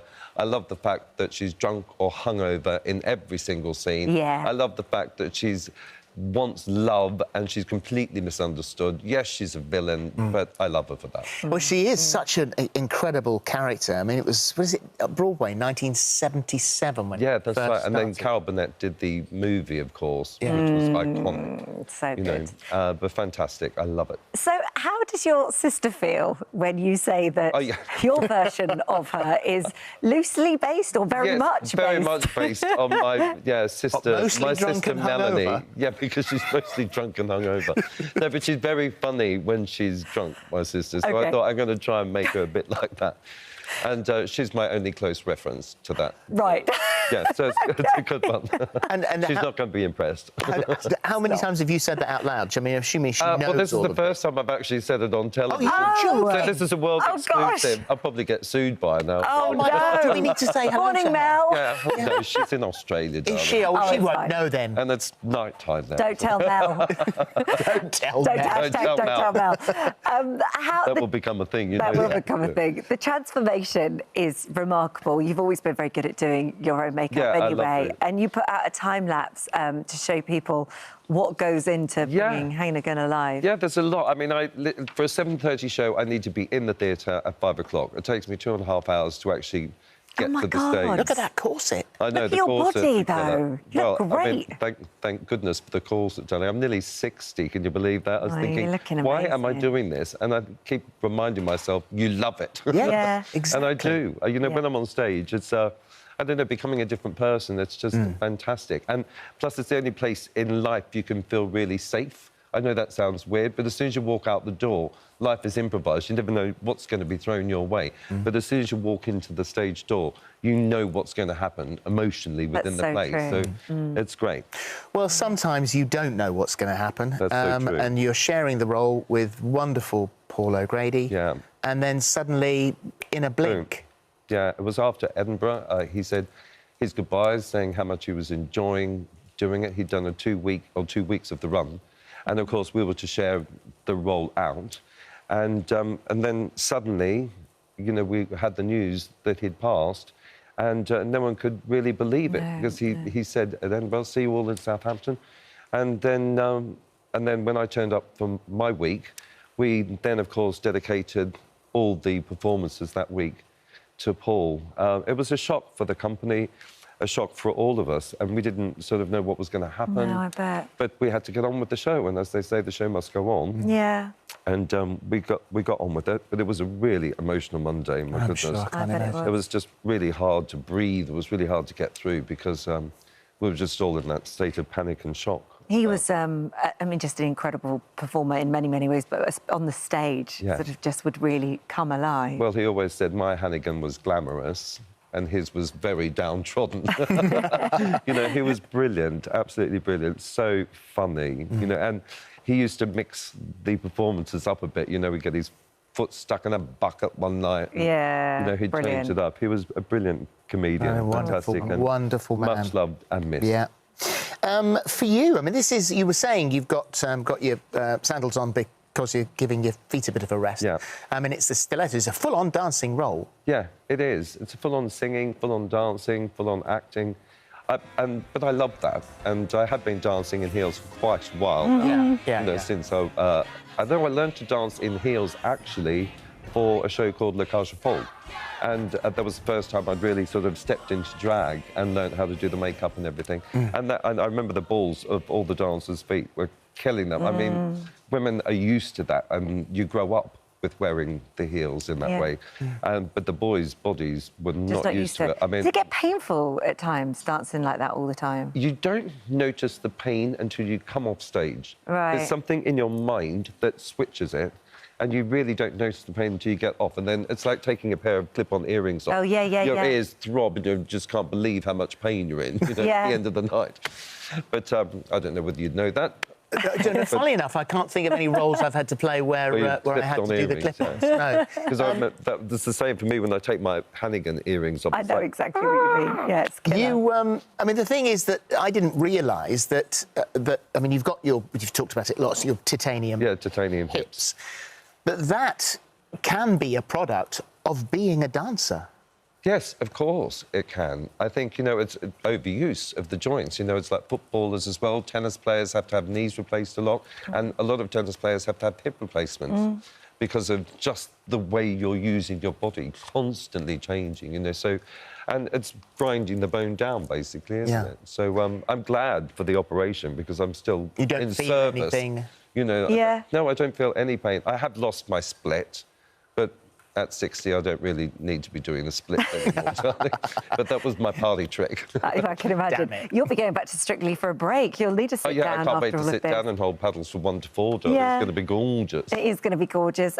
There will be a touch of sadness in the air, obviously, this series, because, you know, just after so soon of losing Paul, then obviously we found out about Len Goodman as well passing away. Double whammy. It really, really hit me, of course, because I'm performing in Dartford at the moment. And that's where Len and his lovely wife, Sue, taught me ballroom and Latin. Because when I joined Strictly, I was a classical dancer, tap, jazz, modern, all the other ones, you know, Argentine tango and stuff, but not ballroom and Latin. And that's the show I was judging. So he said, you need to get down my school, you know. And he took me to his school just in Dartford, Goodman's Dance Centre, and I learnt to dance there with him. So I have fantastic memories. Well, you used to share car journeys with him. My goodness, the car journeys. He never stopped complaining. It was all complain. Len Grumpy Goodman, I think, you know, that's what he was called on his Twitter handle. Complaining about? And we were quite the opposite. I was like that on television, and he was the nice, smiley one, but then the roles reversed completely when we do the tour. But he was brilliant. He used to pay with fivers, you know, if it was like a £300 bill for dinner or whatever, he'd pay in fivers all the time, because I think he got the fivers from the school. That's amazing. I mean, he was brilliant fun. I mean, I will miss him. But the thing is, like Brucey, he will live inside me. Yeah. And every time I hear the word 7, you know, forever he's changed that, that will always ring in my head and in my heart, you know. And my love, of course, goes out to his wonderful wife, Sue, and his family, who were absolutely wonderful, because I knew nothing. I didn't even know he was ill. No. You know, so it was a huge shock for me. And I know he wanted to keep it quiet as well. He didn't want to do any big fanfares and things. But a brilliant, brilliant man. Yeah, who, lovely man. Brought ballroom back to the world, which was fantastic. And you'll never get bored with Strictly, will you? I love it. It's a cast change every year. So I never know who I'm going to come across. You don't know who's going to be a great dancer, who's going to be terrible. I mean, I just love it every year. And for me, it's a Saturday job, you know, that I look forward to. Considering you didn't almost think it was like my paper round. You didn't think it was going to work in the first place? Oh, no, well, Len and I said together, I mean, back in the day, in the 3rd week, we said, oh, this is dreadful. I mean, who's going to watch this? No one. Wow. And then after the 2nd week, then the 3rd week, then the 4th week, it just, the viewing figures went mad. We couldn't believe it. 60 countries worldwide has gone to now. It's nuts. Well, never leave. We love you on it. Annie, in the meantime, is where you are currently. Tickets are available now, and it's going all over the place. So go and have a look online and find a theatre. Absolutely. So nice thank you. Really it's lovely to see you. Both. Thank you very much. Thank you.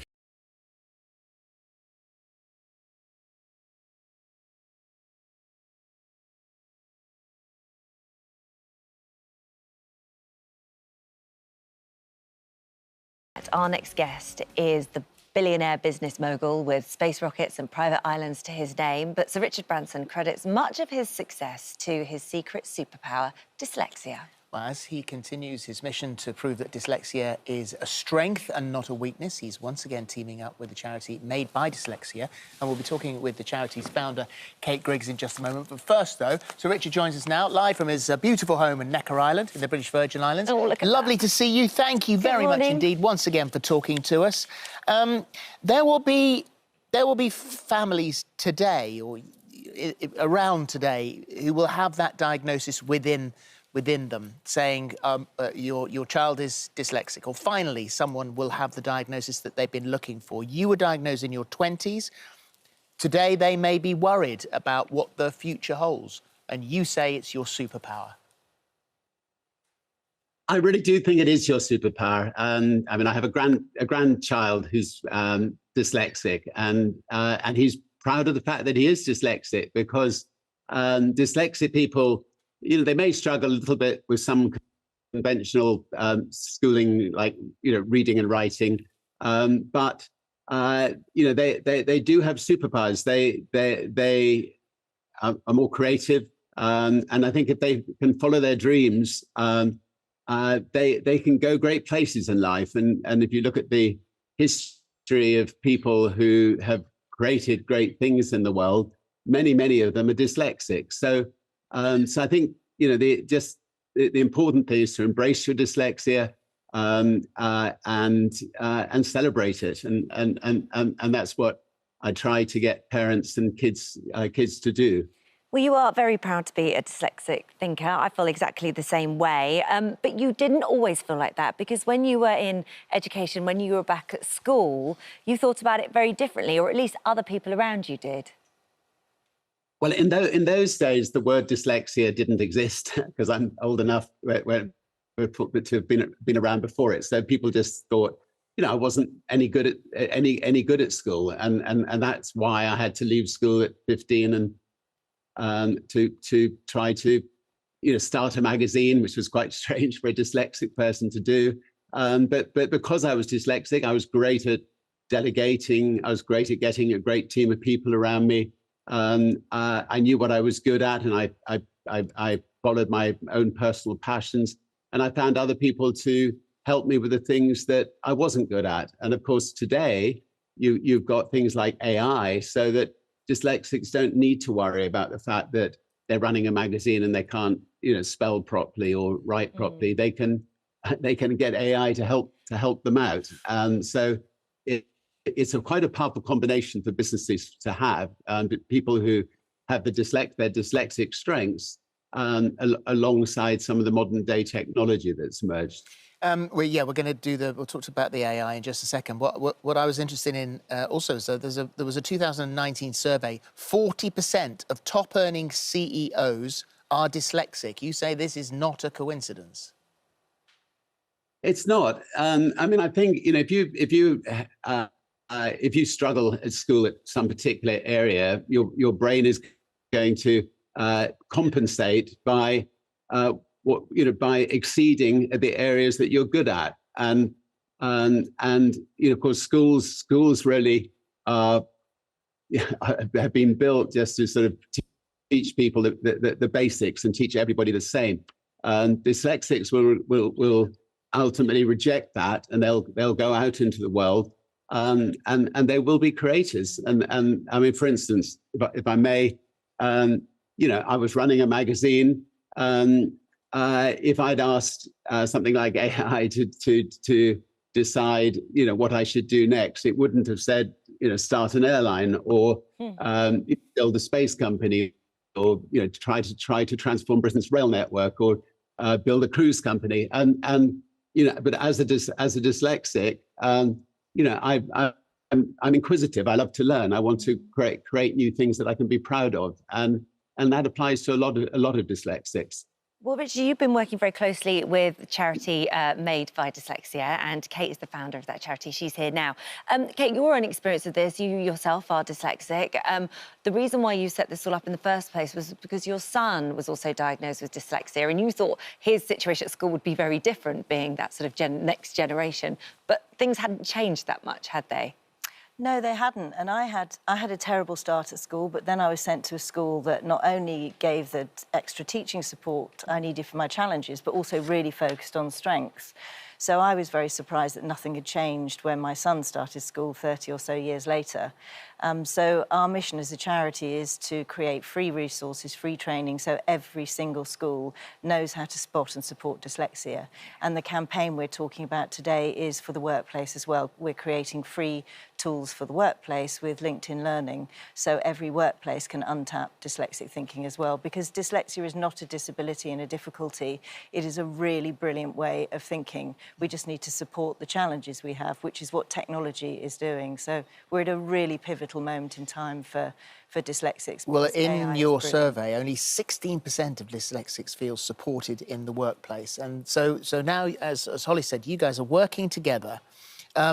You've come up with a name that actually, I think, messes up the dyslexic mind a wee bit, Dyslexai. I'm saying that because you also said that because it's what I said this morning, because I looked at that and my thing with my dyslexia, if something's spelt when the letters are similar, I only see the same word. So I literally couldn't read it this morning. I was like, going, what does it say? But it's a play on dyslexia and the AI. Yeah. So you've kind of put it on the end. So you pronounce it Dyslexai. Yeah, I mean, dyslexia is a silly word for dyslexic people to spell anyway, isn't it? It really is, yeah. Yeah, the purpose behind this campaign is that we know that dyslexic thinking skills are vital for the future. Research has been telling us that the soft skills dyslexic people have are going to become more in demand for the workplace. And now with the rapid adoption of AI, that future is here. And we know that if you combine dyslexic thinking, creativity, innovation with AI, you get really, really amazing results. So it's something every workplace needs to address and needs to learn about, which is why we've produced the free resources for every workplace to skill up and understand dyslexia as the amazing strength that it is. Richard, you totally and utterly support this, and you think that AI is the perfect co-pilot for dyslexic people, don't you, to sort of really push things forward globally? I was just trying to think of a new name, maybe AI Captain or something. Sorry, am I like... something a bit simpler, but I mean, I think we're going to have to put our dyslexic minds into running a... Yeah. How we can come up with a new name for dyslexia. Yeah, look, I'm 100% supportive of everything that Made by Dyslexia is doing. I mean, it's had 5 incredible years of I think encouraging kids to realise that they're fortunate to be dyslexic, and the amount of parents and kids that come up to myself and Kate and just say it really has transformed our kids' thinking is very gratifying. And I think if we can get companies on board to embrace dyslexia, to maybe use Made by Dyslexia to help them with their programs. I mean, quite a lot of Virgin companies have done it. I know Virgin Money's done it. Virgin Active, Virgin Voyages, our cruise company, have embraced it. And so just the more companies, the better. We are obviously talking a lot about AI, the future with AI. I mean, it's already here with the enormous possibilities that it's going to have. There are people really now getting concerned about AI. In fact, there's more than 1,000 artificial intelligence experts, researchers and backers joined a call for an immediate pause on the creation of giant AIs for at least 6 months so that the capabilities and dangers of the systems can be properly studied. That letter was signed by Elon Musk, who co-founded OpenAI, the research lab responsible for ChatGPT, which, of course, is the chatbot. You can type stuff in and it essentially does your work for you. Anil Seth, this morning, professional AI expert on Radio 4, discussing the threats posed by AI and the potential dangers if it became conscious.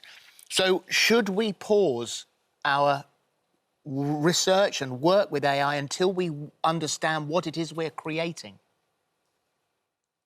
I think that we have created something as exciting as Google 30 years ago, and we should embrace it. But equally, there should be a global body. And when I say it should be, I'm afraid it's by no means certain that there will be, because of China and Russia and superpowers not working together, that supervises and supervises carefully to make sure that it doesn't get out of hand.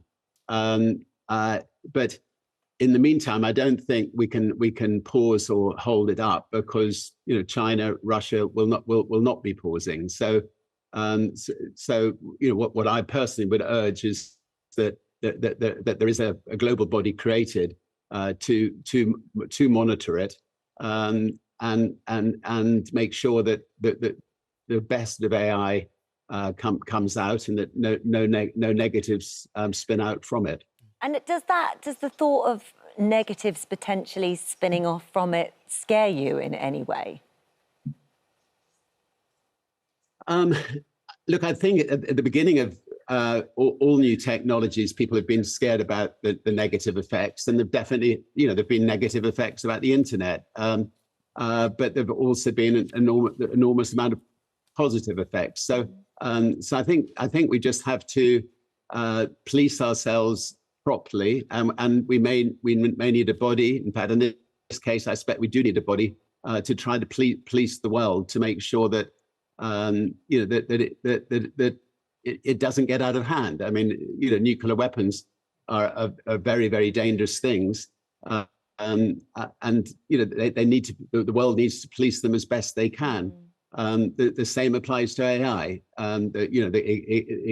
Nuclear power can do an enormous amount of good, but nuclear energy also obviously can do an enormous amount of harm, and exactly the same applies with AI. So just back to we're linking AI with dyslexia and the incredible work that can be done. Back to your dyslexia, Richard. Has it? And I ask this question because I know it has. I mean, it could have killed you on a parachute. Yeah, whether that was just my foolishness or whether it was actually my dyslexia, I don't know. But I did pull the wrong cord on a skydive and got rid of the parachute rather than open the parachute, which was not a very sensible thing to have done. And And I've been, very, very, very fortunate in my life to have encountered a few moments like that where somehow I've got through them. But I tell you what, life's been a hell of a lot more fun throwing myself wholeheartedly into it than it would have been if I, just sat at home watching other people doing it. So I wouldn't change anything. Well, the message here is that, without doubt, dyslexia is a superpower. If there's any parent who's got a child that's had a recent diagnosis of this, just look in the background of Richard's shot there as he sits there on his private island, and I don't think dyslexia has held him back in any way whatsoever. Richard, we had Giles Brandreth on the show at the beginning of the morning. I don't know whether that name rings a bell, but as 16 or 17-year-olds, Giles says that, and he regrets it to this day, I think, there was an element of sadness and bitterness in his voice, that that you offered to, you said we should go into partnership together, and he said, no, I'm going to make my own way. And once again, we look at the view behind you. Do you remember Giles? I remember him well, and he is and was a special man, and it would have been fun to have been in partnership with him all those years, and we may well have achieved some great things together. But he's done his own things very, very well too. Thank you. It's lovely to talk to you. We'll play in that. Marvellous. It's always a pleasure. Thank you, Sir Thank you very much. Good luck with the campaign. Thank you.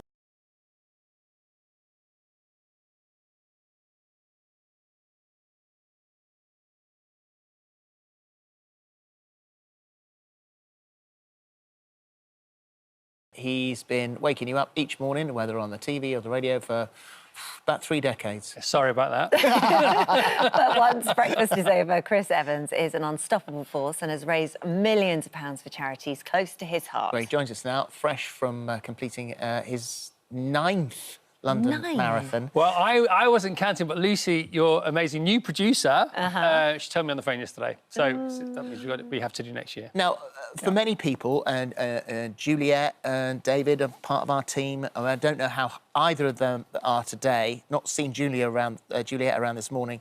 It's the day after which she really, really ached. The DOMS. And she used the lift for the first time ever yesterday. And so for you, you think, oh my God, this is really going to hurt. But you do half marathons every Saturday. Every Saturday, Tash and I, who's here today, we run a trail because it's easier to stay fit than get fit. And also, if you can just run, I mean, I shuffle, she runs. She finished, she did the marathon on Sunday. She finished with a 3. You know, I mean, so she was 3 hours something. I mean, that is incredible. I was 4 something. 4 what? Still 4 pretty something. good, though. I didn't see it, Phil, to be honest. Go fast so fast. No, it's 4:43. But by the way, best showers in TV this morning. First shower since the marathon this morning. Why I just like to keep it on. Are you joking? I'm joking. Of course I'm joking. I never know with you. That might just be one of your weird things that you do. Me in the shower. She'd had enough of Keir Starmer. She'd, oh, thank God you're here. Keir had just got out. Yeah, I know. It was a little tag with Keir, so Keir. But I'm starving. Yeah, exactly. I'm so hungry still. Because you just... Do you like lemon drizzle cake? I love lemon. I'll eat all the cake. We'll get you some lemon drizzle. But then really hungry, bit tired still, not aching. The more you do them, the more you get used to it. But, you know, if you can run 13 miles or shuffle... I'm a shuffler. Right. I shuffle 13 miles. You can get under 5 hours if you shuffle it or walk, run it or whatever. The fastest half marathon race pace, walking pace is 1 hour 27. Wow. Which is incredible. That is so there's just different ways that everybody can white knuckle it or muscle your way around. But if you do the training, you'll be fine. As long as you have a sort of under-level sort of, you know, general fitness. You know, not even the gym, just you are fit. But you couldn't tell anyone how well you'd done because you lost your phone.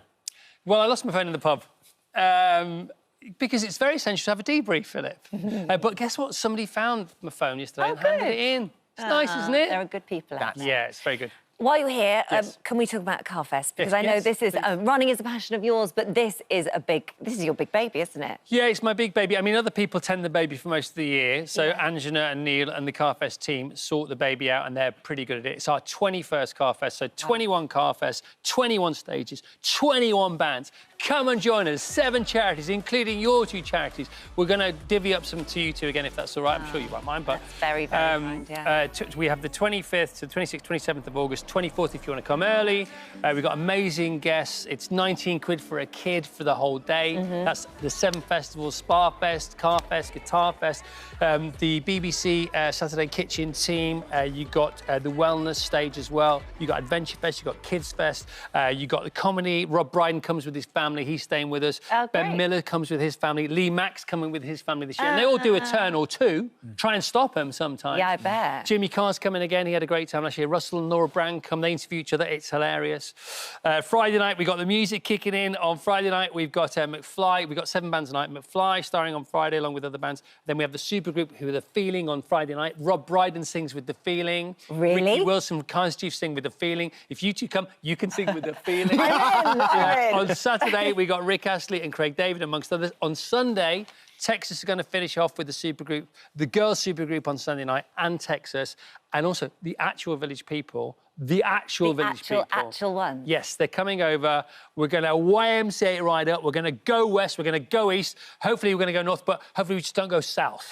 Hopefully, we'll never go home. We'll never go home. Carfest.org, 19 quid for a kid. It's great. I mean, it's great value. That is in the a 10. best I have ever. All the shows Actually, all look day. behind me going, is he reading that off a board It's behind the my best head? I've ever seen Is that good? anything promoted. And It's by the amazing. way, best to last, Got Kwan, On the Bossing the deck. Wheels of Steel. But the thing is, and you've just explained it so beautifully you. there that you don't Lucy have told to me it's the be. first week as a producer. Don't get it wrong, Evans.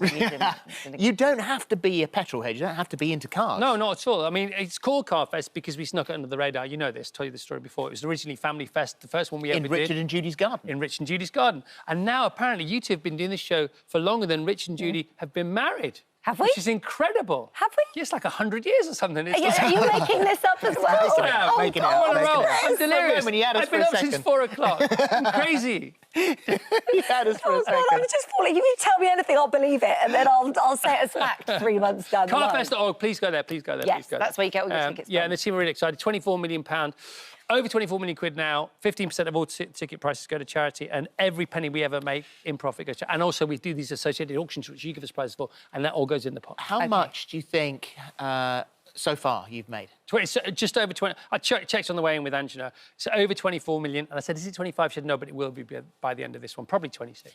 Have you got the McLaren team involved as We've got the McLaren team come in, yeah. Lando will be talking to us live from the Grand Prix. It's usually Spa in Belgium, but the calendar's changed because of Las Vegas this year. I'm sure you're both going. To what? To Las Vegas? To the Grand Prix in Las Vegas. I'd love to. Martin would love to do it this morning from Las Vegas. He told me just now. Did he? Did he? Did he Yeah. say that he was sending Are you us? making it up? As he was It's helping me true. blow dry my hair. You know that I am a massive F1 fan. Of course. So, you know... It's the first ever Las Vegas. Yeah, I Grand Prix. know. It's exciting. 410,000 tickets pre-sold 12 months ago. The hotel rooms, all of the hotel rooms in Las Vegas was sold out 6 months before the pre-sale of the Grand Prix Just in case.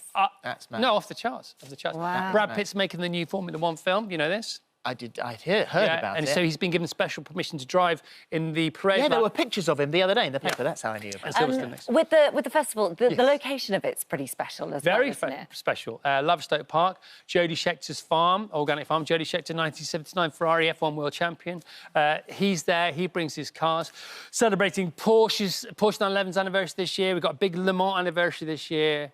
Got it all going on. Got it all going on. Got it all going on. And then to wrap it all up, I get to the end of the year and you'll gate crash our Christmas party again. Well, I thought, you know, I mean, it looks like Loose Women are preempting us this morning. By the way, that's their TikTok video sorted for the day, isn't it? Yeah, that one. Is. We did love having you there, though. It was It great. was great fun. It was great. Martin told me to gate crash it. So, by the way, Martin is the boss over here, Martin Frizzell. yeah. And because we have these auctions on Virgin Radio, which you know about, Yeah. where I host the breakfast show every morning. And by the way, my boss said, please tell people about the app. Can I just download Yeah. the Virgin Radio app, please? There you go. There you go. That's Do me. it. That might get me a new contract.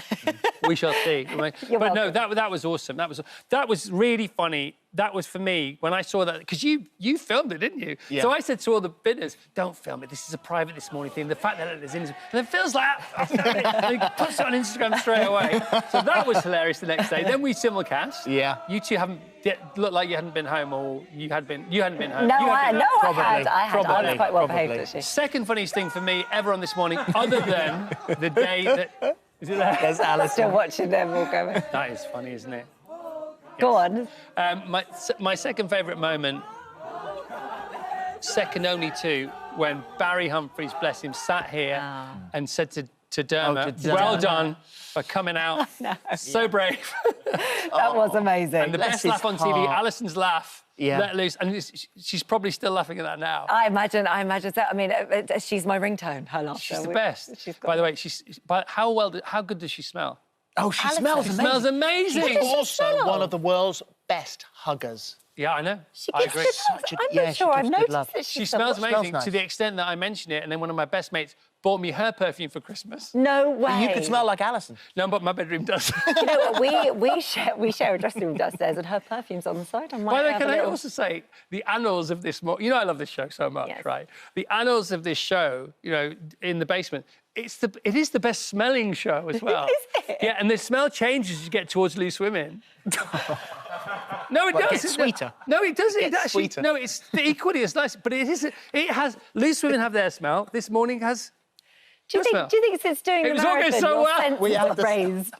You've got heightened senses since doing the marathon. I know. That's what it is. Listen, we've got Clodagh's about to cook. So it's Carfest, August 25th to 27th. Thank you so much. I really appreciate it. And tickets, you go to carfest.org. Yeah, and if you fancy the marathon, you can join the ballot before 9 o'clock on Friday, tcslondonmarathon.com. It will be life-changing if you... And also, you can enter the ballot, not get in it. Said, well, at least I've tried to get in the ballot. Good point. Yeah. Thank you. Can I just enter her? Yes. Please don't. That should be the plan. In just a moment, she's helping you get ahead with your coronation party plans. Clodagh is...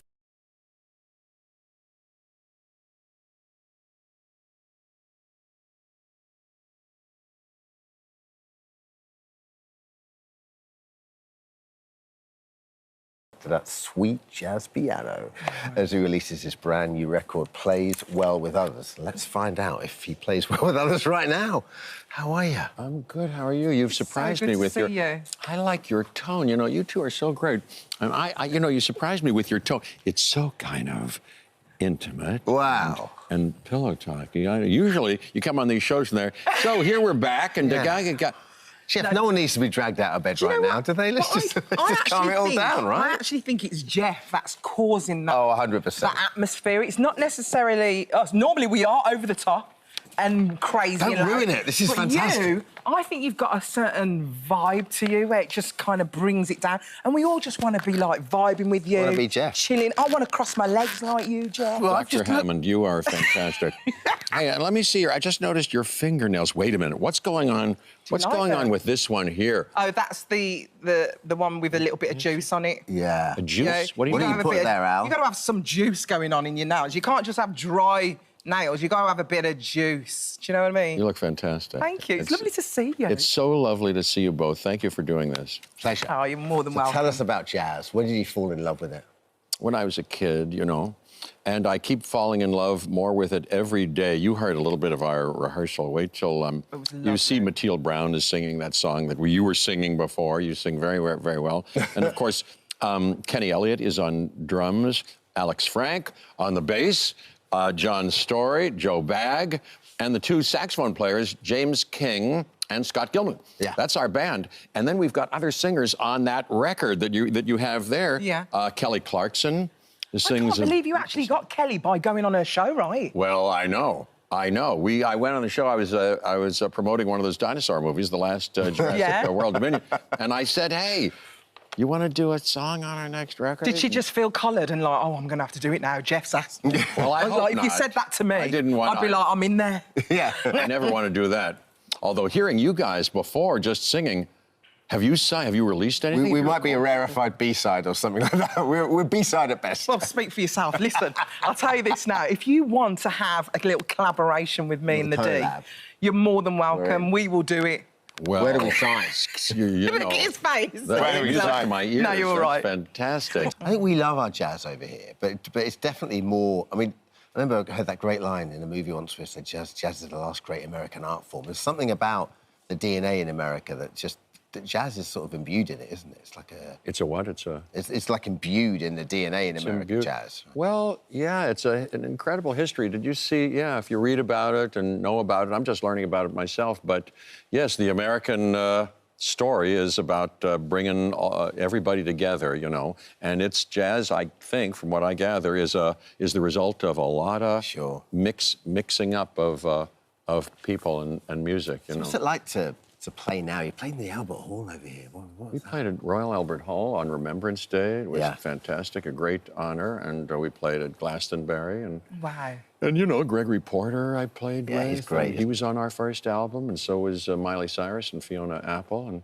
And we're always thinking of doing other things. We're hoping, you know, I just did this movie I was talking to you about with Cynthia Erivo and Ariana Grande. Yeah. And while I was shooting over there, you know, we talked about singing. I was singing all the time. We can't brush over this because this is wicked. Yeah. This is the new screen adaptation. This is one of your favourite plays. I absolutely love it. And you're playing the wizard, right? I play the wizard. I have a couple of songs in it. John Chu, great director, did it. But what if we actually recorded with Ariana Grande That would be amazing. and Cynthia, the two virtuoso artists and singers? I respect them so highly. But what if Taylor Swift were to sing with us at some point? Or Samara Joy, you know Samara Joy? Yeah. Have you heard her? She's won every award in the book. Did you hear her last thing? Or Lady Gaga? She likes those jazz standards. That would be amazing. Jeff, the way you say these words, it's like all these things are going to happen. I immediately go, that's going to happen. Well, they're going to be in touch. These things are going to happen. I'm just musing, you know, irresponsibly. But I can dream. Because we grew up with you going, the chaos theory and the water and stuff with the dinosaurs. Now I just go, well, it's going to happen. You are so sweet. Hey, and around these parts, I've worked with so many people from around here. Yeah. I just did that movie Chaos, and Janet McTeer played my wife, and, you know, I've worked with many people. Susie Izzard is in it, and Billy Piper, and it's really something. Hey, you know who did a movie? Did you see that movie? I don't know why I bring it up. You know, did you see that movie this last year, After Sun? Oh, it was a lovely movie. Wasn't that a lovely movie? Yeah. Charlotte Wells is the name of the director. Really good. Gee, she's wonderful. Really anyway. We haven't worked about you, though. That's just a shout out to Charlotte Wells. One of my favourite films that obviously created a massive buzz around Hollywood was The Fly. Oh. Did you see what I did there, Buzz? That's very Fly. good. Thank you very much. But I absolutely love that film. Did you? You didn't see it too young. It's pretty scary. I did actually see it quite I saw it young. too young. Did it scare you? Oh, man, traumatised me. It was great. I apologise. No, not at all. It's my decision. You played the piano in that, though. I love the fact that you put all your music references in your films. I love that. Well, here and there, I got to sneak it in. You know, I would say to a director, what if my character played the piano in that movie? David Cronenberg, you know, what a great director he is. And Earth Girls Are Easy, I think I snuck it in there, and a couple other things. Hey, I did that last one with, in Australia, Thor Ragnarok, and Taika Waititi said, you know, what if your character has a little band going on? You know, And you're like, we can do that. I've snuck it in. Do you play? But do directors ever say to you, are they ever on set going, what is Jeff doing? This film has nothing to do with jazz. Well, yes, thank goodness for, you know, John Chu and all these people who say, you know, and Wes Anderson, I did a movie with him. You love him, don't you? I love him a lot. He's an amazing director. Yeah, I'm very lucky. He's a genius, and I did now 4 movies with him. But a lot of these directors I rely on heavily. I'm very directable, and I rely on them to say, Jeff, this, not that, please. And, you know. It's like this interview. He was going one way, but we that's went the another beauty way. of a chat, That's isn't it? It always goes you, another Jeff. place. What do you That's love what I love about about it. The fact that we can just fly by the seat We of our can riff. pants. We go here, we go here. It doesn't matter. Well, I don't. You bring it out of me. You're like jazz. You're very jazzy. Yeah, off the beat. Asteroid City. Can we just have a quick chat about Wes before you have you Asteroid City? Have you finished filming that? Have you started with Wes Anderson? Yeah. Isn't he spectacular? Yeah, I finished. It's coming out this summer, and you know I've got what a cast you know is in that movie, and I think it's going to be a very delicious movie. I've seen the trailer. I have not seen the finished movie. It's secretive. I can't tell you, but I'll give you a clue. I have the teeniest, tiniest little thing, but it may have some significance in the story. That's all. That's all I'll say. That is. Plays well with others. Jeff Goldblum and the Mildred Snitzer Orchestra. Tell us what's the reference with Mildred? Oh, Mildred Snitzer was a real lady from Pittsburgh, friend of my mom's, and she'd come over. She lived to be 104 or 3 or something like that. Lineage Mildred. Yeah, and we called the band Mildred Snitzer Orchestra. You're going to play something for us now, right? We're very excited. I'm excited, too. Look at that. Wait, stay just like that. Look at that. That's the money shot. I wish I had my easel and paints. I begged you to bring them.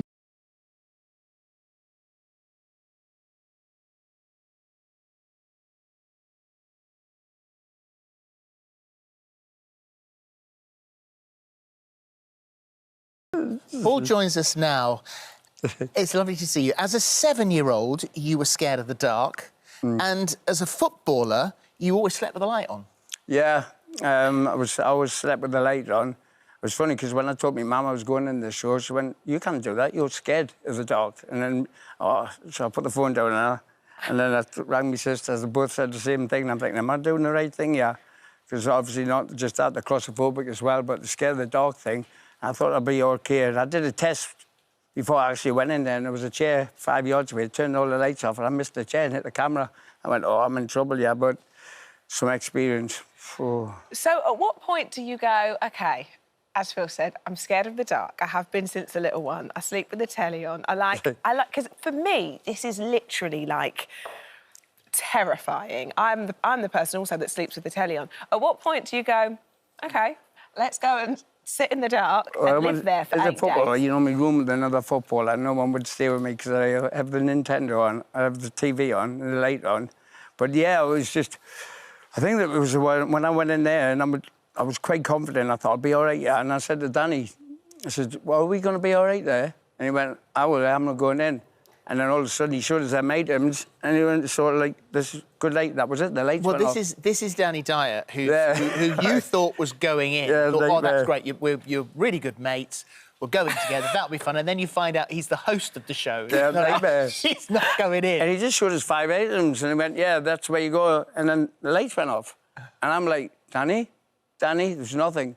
And then that's it. And I panicked because I thought, honestly, in that first bit, I feel like crying thinking about it, but I honestly thought I was going to be stuck there for life and no one knew where I was. That's the thoughts that went through my head. Yeah, I was like, God.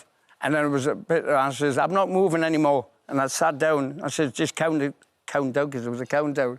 So I said, that would have been the ultimate game show if they put you in a room, turned the lights off, and just left you forever. Just went. Yeah. Well, there you go then. I think a few people make me happy. Thankfully. So it's not. So obviously it's not just you. There are other celebrities too. So you go in, you're with Danny, the lights get turned off. At what point do you know who you are sharing this dark space with for the next? Yeah, well, the first one, when I days? heard the lisp and I knew it was Lou Banks, and I just thought to myself, oh, my word, not him.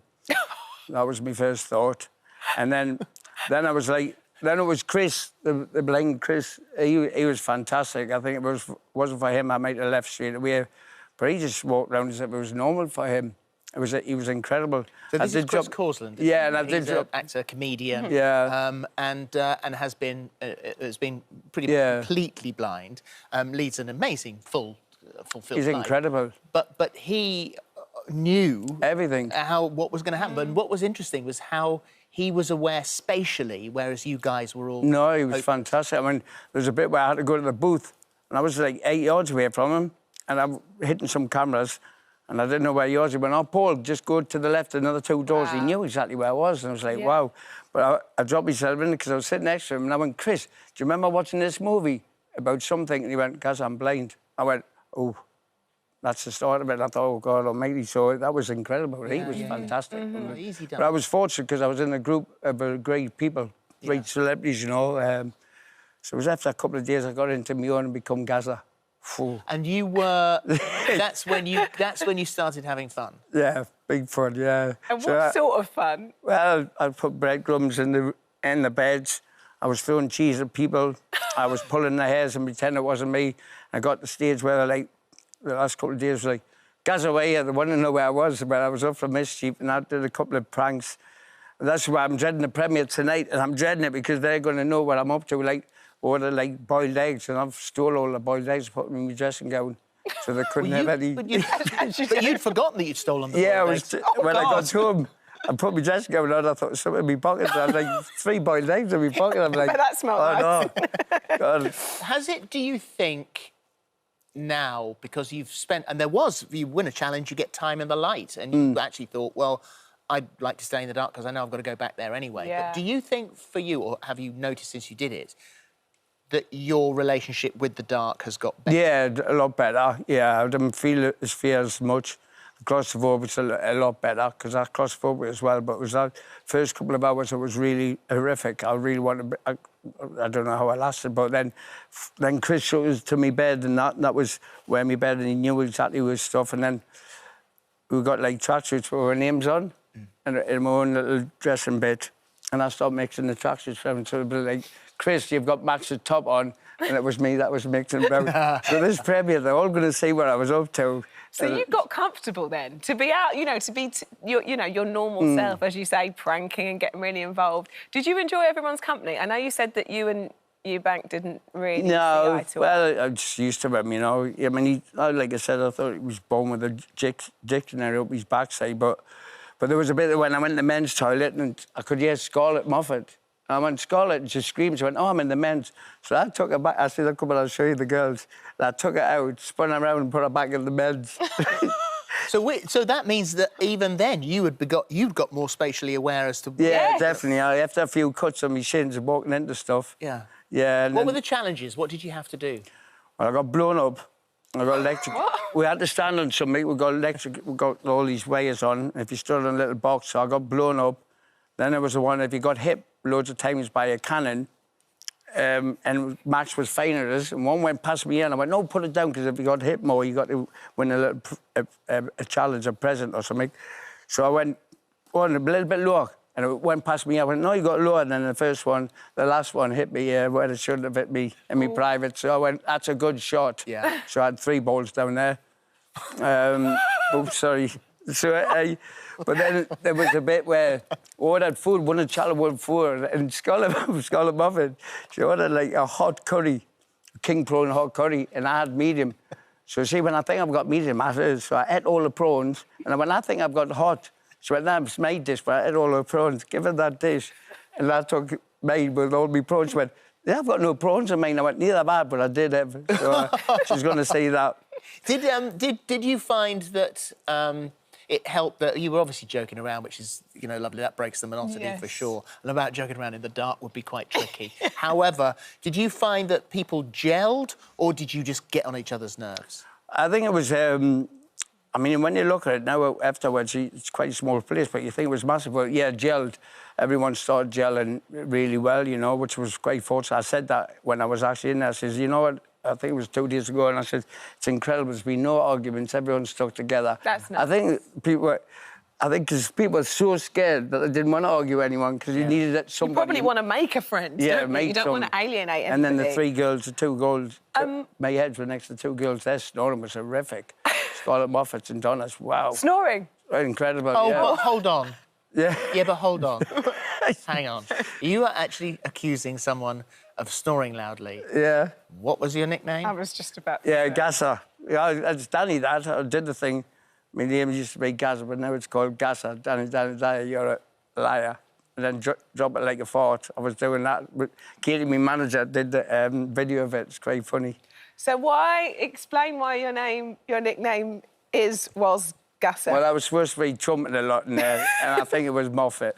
Moffat was the one. She's the instigator. Poor Scarlett's getting the blame for everything. I think we'll all be the judge of that when we watch it on the telly. But that's got to be the most horrific thing. You're in the dark, you've no idea where everyone is, and then suddenly you're assailed by that. That's not. Yeah.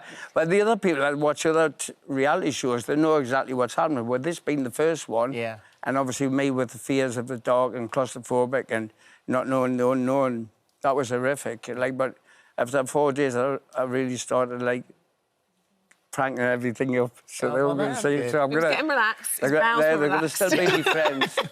They're going to still be my friends. They don't speak to me ever again. It's lovely to see you.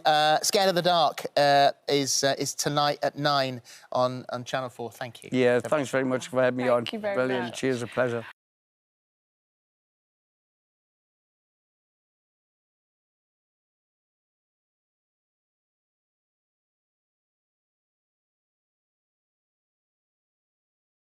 Now, she's had best-selling singles, toured the world and performed on a West End stage.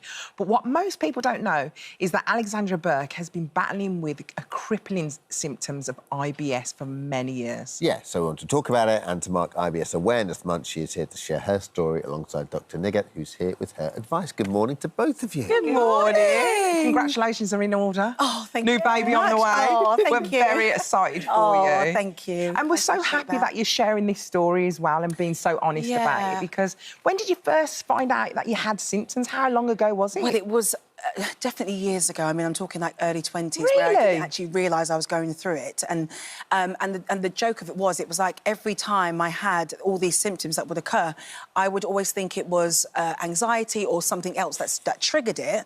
And anxiety played a massive part in it all. But I just didn't know what it was. So I was cutting out foods. I was doing everything possible to, you know, changing my lifestyle with how I was eating. I was skipping meals before shows because, you know, all of the pain would come after eating and stuff. So you just wouldn't eat before a show? Yeah, and I would so you'd eat be after hungry? I'd be hungry and then do a show, and then after a show I'd eat. So it just was so bad, and it got to the point where I thought to myself, I can't take this anymore, you know? Did you have it before you started in the industry? Like, were those symptoms still prevalent then?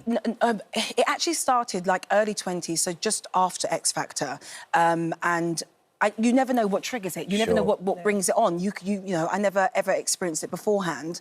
And it got to the point where I felt like I was out of control, like it was an out-of-body experience.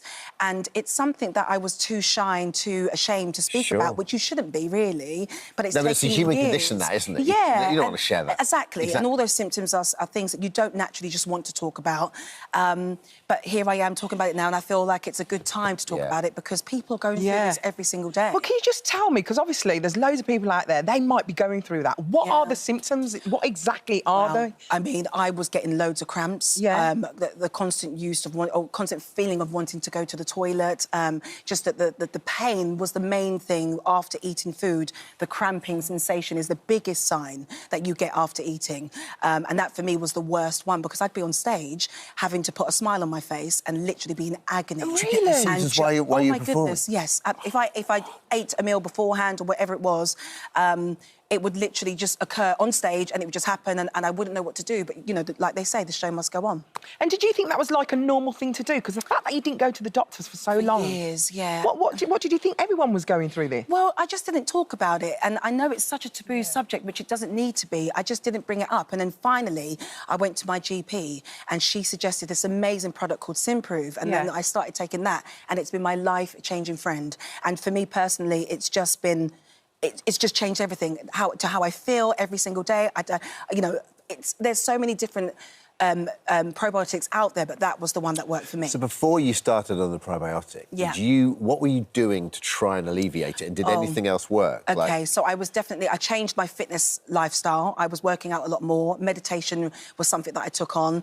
I was doing a lot of yoga, doing everything in my power to take out, you know, eliminate certain things. Did that help? And really, it helped to a degree mentally, but nothing really helped, you know, in terms of my tummy. Yeah. Yeah. And Dr. Nigat, thank you for joining us. With regards to anxiety and IBS, is there a parallel between those two as well? Yeah, definitely. And I think Alex's sort of recaption of her journey is, I'm afraid, really typical. 1 in 5 women we know are going to be getting irritable bowel type symptoms. IBS is defined by NICE as anyone that's getting bloating, abdominal cramps, abdominal discomfort, and we've excluded out all other causes and the symptoms are going on for 6 months. So actually, to make the diagnosis, we have to rule out everything else first in order to do it. And that could be 6 months that the patient's left. And so how do we make the diagnosis? Well, on the first presentation of someone that comes to see the doctor, they should get a full blood count. They should definitely be looking for inflammatory markers like CRP or ESR, doing a celiac screen as well. That's done through a blood test as well, sometimes checking thyroid, checking your mental health. And then what we do is we rule out any other, what we would say, red flags. It's quite a lot to rule out. Yeah, so your local guidelines of bowel cancer, because unfortunately, that is something that we would always want to look out for. Yeah. And ovarian cancer. I say that irritable bowel is in the middle. And if we could have like a Venn diagram of mental health symptoms, also gynecological symptoms as well, cycles for women, menstruation, and then also lifestyle, so the triggers of anxiety, getting on a stage or having to perform, and as you were saying, the show must get on. That can then also exacerbate your symptoms as well. And so in the middle is irritable bowel, but it's a diagnosis of exclusion when everything else has been cut out. Excuse my ignorance, but the more women get it than men. Yeah, we do. And I think that we're so under-researched. We don't know why more women get it than men. But as a women's health GP, I think it has to be because of our hormones. If you think about it, you know, 1/3 of our immune system sits in our gut. Yeah. And if we look at hormones, fluctuations of estrogen and progesterone, well, we know estrogen is an immune modulator. So if that's sitting in our gut as well and our immune system is working against that, surely that makes sense that as a woman is having because we're cyclical beings. As a woman is having cycles every month, Sure. and that's going to affect our gut, and that's one of the triggers. But we definitely need to do more research. So when people come to you, what do you recommend? What do you... Well, firstly, I always say, look, we need to find out if this is the diagnosis, because it's a diagnosis of exclusion. So I want to rule out all the other red flag symptoms. I want to rule out that there isn't anything sinister. For anybody below the age of 45, I also want to do a poo sample, so checking for fecal calciprotectin. And then anything above that, or I'm worried that there's red flags, there's a FIT test that you can do, especially if we're worried about bowel cancer. And if it's women that we're worried about ovarian cancer symptoms, then you can do a CA125 and an ultrasound scan. And then if all of that is ruled out, then I say to the patients, right, let's drill down into your lifestyle. So it could be that we really need to look at your diet. And I forgot to mention that IBS is actually categorised into 3 categories. So you get IBS-C, which is IBS constipation, and that is mostly common. So basically, you're constipated with bloating symptoms. So uncomfortable. You can get IBS diarrhea, so IBS-D as well. So you can get diarrhea, basically, being your symptoms. And then IBS mix. So with mix, you can get irritable bowel symptoms that cause constipation and diarrhea in the same day. I mean, exactly. So it's really debilitating. Depends how bad your symptoms are, really. And that's where I always say to people, IBS is not just a tummy ache, mate. It is really that it's all-encompassing, and it takes over your life in regards to that. So treatment-wise, if it's constipation, then we're looking at your diet, how much fibre you're getting. Probiotics work for some patients, although the evidence around that is slightly weak. But for me as a GP, if it works, let's try it. And if it's cramping that you get, Buscopan really works as well. That Mebeverine might work against that. If you've got diarrhea, then on very, very rarely, sparingly, I might say loperamide, or that might be something that, especially if you've got, say, a presentation that you're doing, you've got to be talking in front of a lot of people. The last thing you want is diarrhea symptoms. Awful. You. Absolutely. And I think the embarrassment... Or performing in front of a load of people. Yeah, and the embarrassment bit of it. We don't like talking about poo. No one likes to talk about it, and that's we the don't thing, talk isn't about it? talk about like the embarrassment that we get. So a lot of patients that I get say, clothes don't fit me anymore, Dr. Arif, or I feel like a balloon, or I just don't feel sexy with my partner. So intimacy and relationships are impacted by absolutely. this. Can this be cured? I think that ultimately, can this be cured? IBS, can it be cured? So cure is such a definitive word of that fixing the problem. Unfortunately, there is no cure for it because it's so multifactorial. And not one size fits all, and it's on a spectrum. So I have IBS symptoms, and I know what my triggers are. It's usually about the time of my cycle, and I know it's foods, and because I eat a lot of chocolate and I can't stop doing it. So I'm a flawed individual.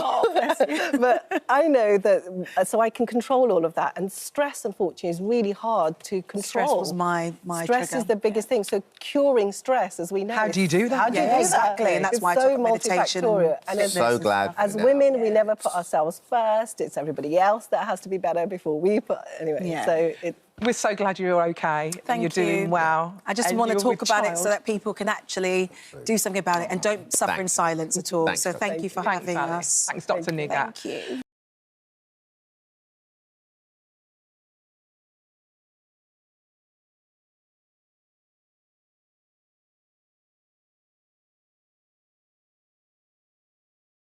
Paddy McGuinness joins us now. You are live on This Morning. That was nearly very... Please do not swear. Very hashtag cancelled. Not at all, not at all. Well, it looks amazing. It's a new show. It's called Tempting Fortune. Yeah. What's it all about, then? So basically, we've took 12 people out to South Africa. Yeah. And they've got an 18-day trek. And if they get to the end of these 18 days, they win £300,000. But the snag is along the way, they'll get offered temptations. So it'll be a coffee, because they're on rice and beans every day, so it'll be a coffee. But that coffee might be £1,000. It's a lot of money. Not if you live in London. Cheap as shit. People in London going, what? That's fine. Yeah, what's the problem? But then that goes off the prize fund. So people are taking temptations already. I mean, it started last week. And there's a girl on it called Lani who I love to bits, but she doesn't give a monkey. Does she not? She's like, I'm at day one. Milkshake, I'll have it. You're like, hang on, we've not even started. Let's do a bit of hardship first. And say how much would a milkshake or a burger be? I think they're like £1,000, £5,000. And those things, if there's 18 of them of that. But we build stuff out in the jungle. We've built spas. We've built diners. It's bonkers, but it's really good. And I was on Twitter last week. when it first started, and everyone were onto it, which is always good. And I was on the... Because I'm watching it I've not seen it. I thought, no, I'll not watch it. I'll watch it live like everyone else. Yeah, yeah. And, I've proper got into it myself. Great. But if someone actually leaves, this is where the dilemma comes in. If somebody leaves, that's about £25,000. Each person's worth £25,000. So if there's a couple of people in the group who's winding everyone up, they can't even get rid of them. They've got to encourage them to stay, even though they're using all the money, because if they leave, it's 25 grand a person. So it's 18 people, right? 12 people. Sorry, 12 people, 18-day trip. Switch on, switch on. So and they get tempted to... So £300,000 is an awful lot of money, but I'd say that gets whittled down, or potentially gets whittled down pretty quickly. It does, but I can't give too much... It's... The second lot starts this Sunday. Sunday and Monday it's on, so it's a double bill. We did that last week. And that's when all that kind of stuff kicks in. Really interesting, isn't it? Yeah, yeah. Did you like It's quite a good social experiment, really, without sounding too, you know, but it really is. And because some people kind of go, do you know what? I'm going to take the Temptations because I'll never get this chance again. Yeah. And I'll take a little bit less prize money, but I'm going to enjoy myself when I'm there. And other people are like, no, I'm not touching anything. I'm going to make it to the end. So it's interesting how the dynamic changes. I'd definitely be tempted with a shower. I'd want a shower. Would you? Yeah. Yeah, and I'd want the milkshake, I'm not going to lie. What would you be tempted with? Mine's tea and coffee. I'd be the same every day, yeah. So you can't do without that? Not with 3 kids. I've got to have at least 8 cups of coffee. First thing in the morning. Yeah, coffee would be my really? definitely. Can I just say as well, we're here. Bake Off, well done. Oh my goodness, thank you. Well, talking about I just want to put it out into the ether here. Yeah. I'm on ITV, you're on ITV. I go to the Beeb, you come to the Beeb. I do Channel 4, you're there. Stop following me. It's because I love you. Stop this. It's because I love you. Enough. I can see your voice. I've been following I know, you there exactly. Well. Get your own gigs, Ammon. Sick of giving you a leg up constantly in the business. Paddy, you're on Celeb Bake Off, so what's Alison got to look forward to? On my episode, not so much, to be honest. No, I loved it, though. You're not really a baker, but you turned out to be a very good baker, I got into it. Well, what was interesting about being there... Oh, I've never seen this. When I'm with the other... Oh, that's not a good look. When I was with the other... Why? You haven't seen that before? Yeah. When I was with the other contestants before we started recording, they were all going, right, well, we tried it last night and the time is rough. And I'm thinking, everyone's practiced. I'd done nothing, and I promise you, I just turned up on the day. As you can see, we go again. Oh, that looks really... You know that, what I'm doing, that's all down to Hollywood. Paul. Not the place. Paul Hollywood. What, did he give you some ideas? I'm calling him out. The man's a fraud. He gave me a load of tips. I put them into action. I followed them by the letter. Disaster. Disaster. I want to see that man's baking credentials. I absolutely loved Max and Paddy. Yeah. Is it ever going to come back? Do you ever have discussions? Yeah, I saw this. This was kind of... people have got onto this at the minute. I did an interview not long ago, and all I said is, which we'd wrote a couple of Christmas specials a long, long time ago, with a plan to doing them, and it just never happened. So they're there, but there's certainly no nothing scheduled in or anything like that. I'd love to, because it's just like when you're working with your mates. Yeah. It's not work, is it, really? You just have a it laugh. could come Like you out. two, you just have a laugh every day kind of thing. So, with the Peter Kay stuff, some of the characters you did were like, they're the age you are now when you were playing them back in the day, right? That's right, yeah. Quite fun. Yeah, I know. And now he's touring again, and you know, I mean, it's so great to see him out again doing this thing. But you had a one-on-one with him, didn't you? Yeah. So before he first he rings me up, I'm going on tour. I'm like, why? Why are you bothering? But he went, I want to do it. I want to get out there. So he did it, and I went round his house, and he said, I'll do it for you now.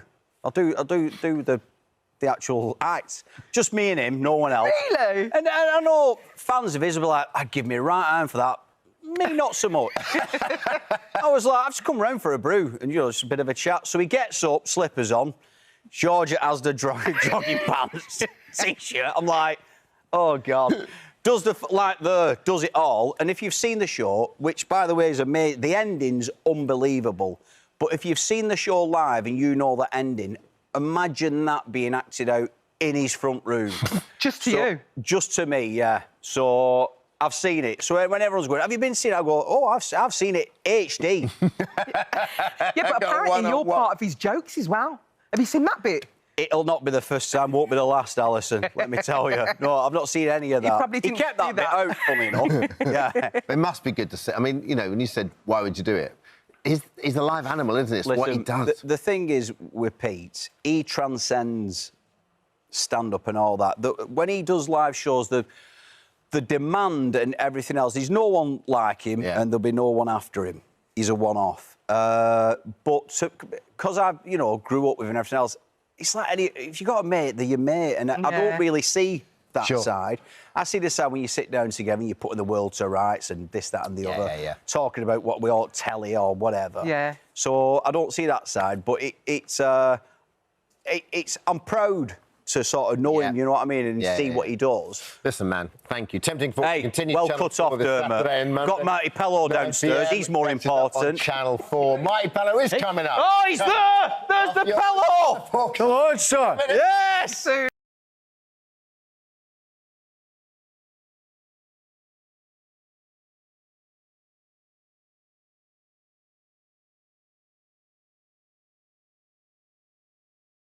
Oh, it looks good, doesn't it? Drama. Drama. So you're straight from the radio, and then you are doing a voiceover here for the show. Yep. And then you're straight into the show immediately after. It's happening now. So the contestants are in their either penthouse or the basement in a building in central London. And it's happening now, so we're filming it. We don't know the end, and the start has already gone out on TV. I quite like that. It makes it really exciting. You feel like you're really sort of part of it. So let's explain it, because you've got, initially, there were 16 contestants, if you like, and they're split into rulers and grafters. There are more grafters than rulers. You take it from there. So 16 contestants, they're from all walks of life. So some of them are leaders in the real world. Some of them are, you know, proper hard workers. They might be teachers or nurses or carers, and there are some people who are business leaders and have their own companies, and everything's reset at the start of the show. So we split them into rulers and grafters. The rulers live in this amazing penthouse at the top of the building, top of the skyscraper, and the grafters live in a basement, and it's the real basement of the building, which we've made to look sort of quite prison-y. It's very cold. They get minimal sort of basic rations. No hot water. Cold showers. And it's been fascinating to see not only the reaction so far, but also how these people join forces. What do you do if you're thrown together? And actually what we've seen so far is that the grafters tend to have better camaraderie. They're like, yeah, screw them! Well, you know, fight the power! That kind of thing. Is that because people are united by having a sort of something to hate? Yeah. Well, I mean, this show... It's this really interesting social experiment, actually, because it sort of reflects the power struggles that everybody has. Yeah, well, everyone loves, you know, taking the mickey out of their bosses and uniting and going, oh, they're sitting up there in their ivory tower and we're doing the hard yards. Yeah. And that's what's so interesting about this. It is society reflected back at us and made into a game, and the alliances that are formed and the rulers, because I'm in the red room where I have to be very serious and suits and sort of command and, you know, be mischievous and stuff. And it's interesting to see the rulers, they really believe it. And immediately they put the little ruler's badge on and they're there and they just are the rulers. So it can swap? Yeah. How do you end up from being a grafter and then getting yourself up to being a ruler? Yeah, so the way the show is won is that only one ruler can win the prize fund, which could be up to £100,000, so big money. But only a ruler can win that, so you have to either be voted up by your fellow grafters, and then often two of them get brought up to the penthouse and the rulers then decide. And they say, come on then, pitch to us, why should you be up here with us? And assuming that they've never seen it, so if they've started the show down in the basement, they won't really know what's up there. Yeah, they don't know anything that's going on, really. They see a few sort of state messages from the rulers to say, this is what you'll be working on today, this is what's happening. But it was interesting, some of the grafters, when they came up and we've been shooting, they've said to me, oh, we just thought you were doing the intro. We didn't know you were doing this. They don't know that I'm upstairs with the rulers commanding the red room with them. So they're like, oh, we just thought you were doing one day and that was it. So they don't know anything. You're grafting too. Yeah, and I'm always. But they are locked in this building as well. That's the one thing that people keep asking me. My friends keep going, are they actually in there? They are in there the whole time. I can't work out what's the smarter gameplay, because in episode 1, you literally saw them, like, some people nominating themselves to go up and be rulers. I mean, they just barged their way through. And I think if given the choice, isn't it better to go and graft and work? I mean, if you're thinking the long end game, you want to graft, earn respect and get up there. Well, you don't want to just steal it. Exactly. That's what I thought when I heard about the show. I went, I think you'd be a ruler. You'd be a grafter to begin with. Because you are with everyone, you can win friends. The whole show is about power dynamics, what happens when you're given power, how do you use it, how do you lead people? Do you do it with compassion? Is it tough love? Is it that kind of thing? But I think you're right, I would have been a grafter to begin with. But there's different game plans, because there are some rulers in the first episode who went, no, I want to do that, and they volunteered themselves to go up to the top. Yeah. And I can't give too much away, but no, of course, it gets very dramatic very quickly. But does it? Yeah. So, does it pay in your building? Does it pay to be kind or nice, or do you have to be ruthless? Well, I think there's a bit of both, and I think that's what they're finding so difficult as a ruler. It's much more stressful to be a ruler in this game, but ultimately that's how you win it. But they are finding it hard to be nasty, and they don't want to push the grafters too much, because then they'll turn against them. And there are lots of twists along the way. The grafters aren't powerless the whole time, without giving too much away. But you have to make sure that people are on side and that your workers are happy. Great idea. This is the same producers as The Traitors, and I mean, and that went on screens, and everybody just loved it. And it seems to be a real appetite for this sort of programme. Yeah. Well, I guess, you know, with the last few years we have been told lots of rules, and then we've just gone, OK, let's follow those rules. And then sometimes that's not gone so well for the government and all the rest of it. So, you know, power dynamics are so interesting. Yeah, it's true. Why do we listen to these people? Why should we? Why are we working hard for these people, and they're taking big bonuses and all that kind of stuff? So these sorts of shows are amazing because they do reflect certain bits of society. And yes, it's a fun show. It's really funny. Some of it is hilariously funny, but it's very dramatic and very and very tense. But also, the great thing about stuff on Channel 4 is it does have a point sometimes, and you go, this is uncomfortable. Why am I finding it uncomfortable? Oh, right, it's because it's society coming back at me. So it's a really interesting show. And a great gig for you. Oh, my God. You're on the telly. Philip, it's a dream gig. When the call came through and they said, sign this, we want to tell you something secret, I went, OK, what is it? And it was from the same people that did The Traitors. Yeah. And I thought, wow. So I actually went and met them in the building. I sort of walked into the Red Room and they told me the show. And they said, so is it something you'd be interested in? Yeah. I went, I'm not even going to pretend to be cool about this. This is the sort of TV show that I wanted to do for a long time, because you get to mess around with it and put your stamp on it. And also, it's not really about me. It's about conducting everything. And I feel quite comfortable in that sort of role. Like on The Breakfast Show, the ringleader role I really enjoy. So but you're really lovely on The Breakfast Show. And I suppose if you've got to be quite tough on this, that's yeah, I mean... That's not really you. I'm where I can be tough, because you watch me. I will throw this pillow at you. So tough. Not the pillow. Oh, right. Damn it. That's so violent. But I think it's really fun to do all sorts of things. I like being dramatic. I've got a drama degree. I like doing that sort of thing. And I really love wearing nice suits and sort of presiding over the team. It's a really fun thing to play with. But it's a fun show, and I'm allowed to have fun with it. I get to know the contestants, and I really, you know what? I really like people. I like people that call into my show. So the contestants, you know, we've got a nice rapport going on. So it's fun to play that sort of Claudia. Well, it's really lovely to see you. I feel like I haven't seen you in here for a long time. Rise and Fall continues tonight at 10 p.m. on Channel 4. Well done with the podcast as well. Sold out the London Palladium twice. That's not bad going. I know, good going. And it's a cricket podcast. I know, right? Loosely cricket based. Loosely cricket. Yeah. Thanks for having me on this morning. I love it here. Yeah, we loved having I just sit and watch the rest of it. What's Yes, coming up? nice. Food. Food. Food. Can you not smell? Can you smell the food? Is it Paul Ainsworth? It is. Ah, love there he Paul is. Ainsworth. He's very good. He's in the kitchen. But before...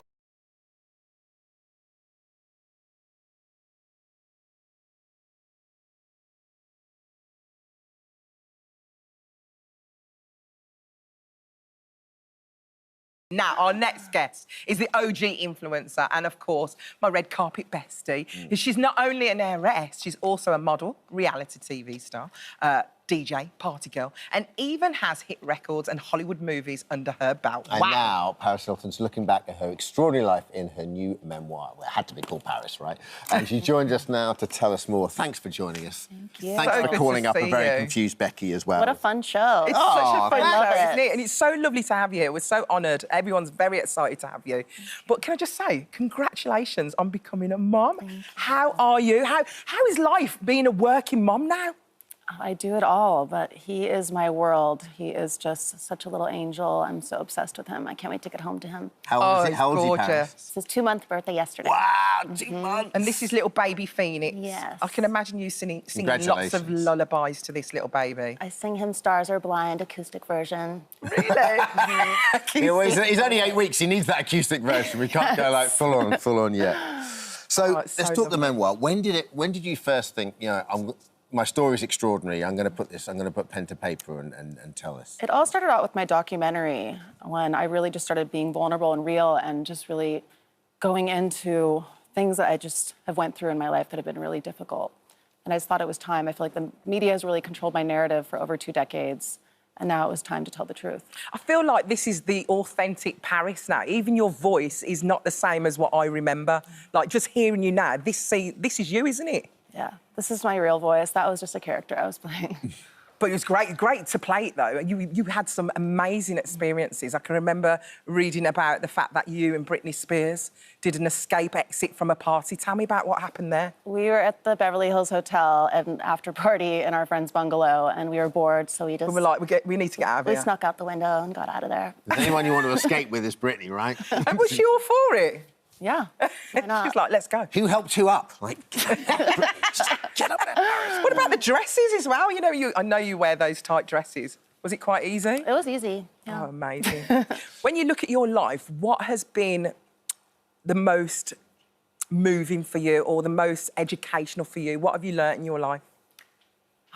Just so much. I've lived such a full and exciting life, but I've also been through so much, and it's just made me such a strong woman today. And I write all about it in the book. So when you decided to... So was there a gear change in your life where you didn't want to be on TV and be a reality?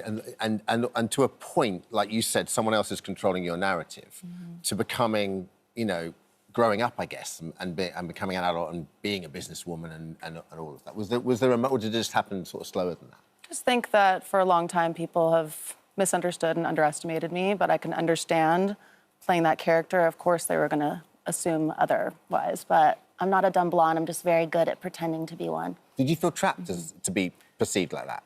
I think just after The Simple Life, I kind of got stuck in that character where everyone assumed that's who I really was in real life. Yeah. And I'm a naturally shy person, so I think it was also kind of a mask for me. I mean, it must have been, in a strange way, that must have been terrifying. If you're a naturally shy person, and all these things are kind of be careful what you wish for, because when someone pitches that idea to you and you're young, you go, yeah, sure, why not? But off the back of it, then you're like, well, I have to live up to that caricature to to provide and have a life, right? Yeah, The Simple Life was the first of its kind. So when Nicole and I did that show, we had no idea what we were getting into. But we had the best time, and The show itself was quite sweet, wasn't it? It wasn't it's like... amazing. Yeah. And I love that people are still enjoying it today. Yeah. Oh, amazing. I've got to talk about the fact that I can't believe that Kim Kardashian was your PA. How did that even happen? We've been friends since we were little girls, and she's just an amazing friend. Well, I heard that you had loads of... Obviously, when you was the character, you had loads of freebies come to the house, and you just thought, apparently she's really good at sorting things out. She's way more organised than I am. Really?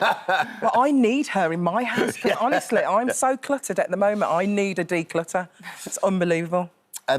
Without going too dark, you write about in the book about one night, age 16, when your life completely flipped around. Can you tell us a bit about that? When I was 16, I was taken in the middle of the night by 2 large men, and I was brought into these places called emotional growth boarding schools, and it was just completely traumatizing and terrifying every single day. And that's why I've been fighting to advocate for change and have changed laws in 8 states so far. So what are these? What are they set up for? What are these? Are they schools? they're called schools, and the parents have no idea what's happening behind closed doors. And it's now a multi-billion-dollar industry with hundreds of children who have died. So that's why I've been using my voice and advocating for these kids. And is the idea that you're taken over to change your behaviour, or like, because obviously if parents are unwittingly sending their children to them, what is the reason? Because you're off the rails or perceived to be off the rails? I wasn't a bad kid. I was just a rebel, like any teenage girl. Right. Sneaking out. I was getting bad grades, and you love to party as well. I loved to go out before, but now I'm grown up and I don't really enjoy it as much anymore. What's your ideal evening now? What would you like to do? What does Paris do in their normal life? I love to cook lasagna for my husband and just lay in bed with my baby and cuddle with my hubby. And that's my type of evening. What's your lasagna game like? Good? My what? You cook a good lasagna? Oh, yeah. It's called sliving lasagna. It's my specialty. We would have got you in the kitchen. We would have got you in the kitchen. Could have been in O'Leary's pub today doing a lasagna. Paris, what do you want people to get from this? If people are kind of crystallising you as Paris and the simple life and parties and whatnot, what do you think? How can this change that? Just to not judge a book by its cover, and there's so much more to me than they know. Mm-hmm. And but I knew that before I even met you, you know. I knew that there was so much more to you. I knew you were a businesswoman. I knew... People do not kind of know that. I feel like people did know that. I think you're a wonderful, amazing woman. I really do. Thank you. And I just feel like, you know, if anything, you should have maybe given the character a different name. Because if you had given it a different name, then it probably wouldn't have crossed over into your real life. Do you know what I mean? Yeah, but... It's all good. It's my playful side. It's also it's hard to top Paris as a name as well, isn't it? Well, listen, best of luck with it. Thanks for coming on. Oh, it's so lovely to meet you. Paris, the memoir, is out now. Thank you.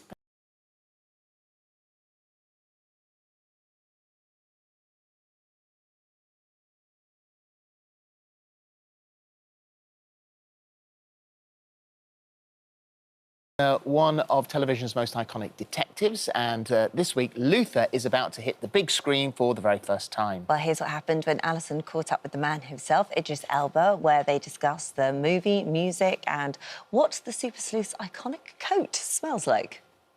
Oh, yeah. Oh, that's nice. Oh, that hits the spot. Oh, yeah. Oh, that's so nice. Oh, that's so good. Hi, babes, you okay? Yeah, I'm just in the hotel trying out loofahs. Well, I'm interviewing Idris Elba about loofahs, right? Oh, I'm interviewing Idris Elba about the film Luther. Oh, no. Oh, I think he's here. I gotta go.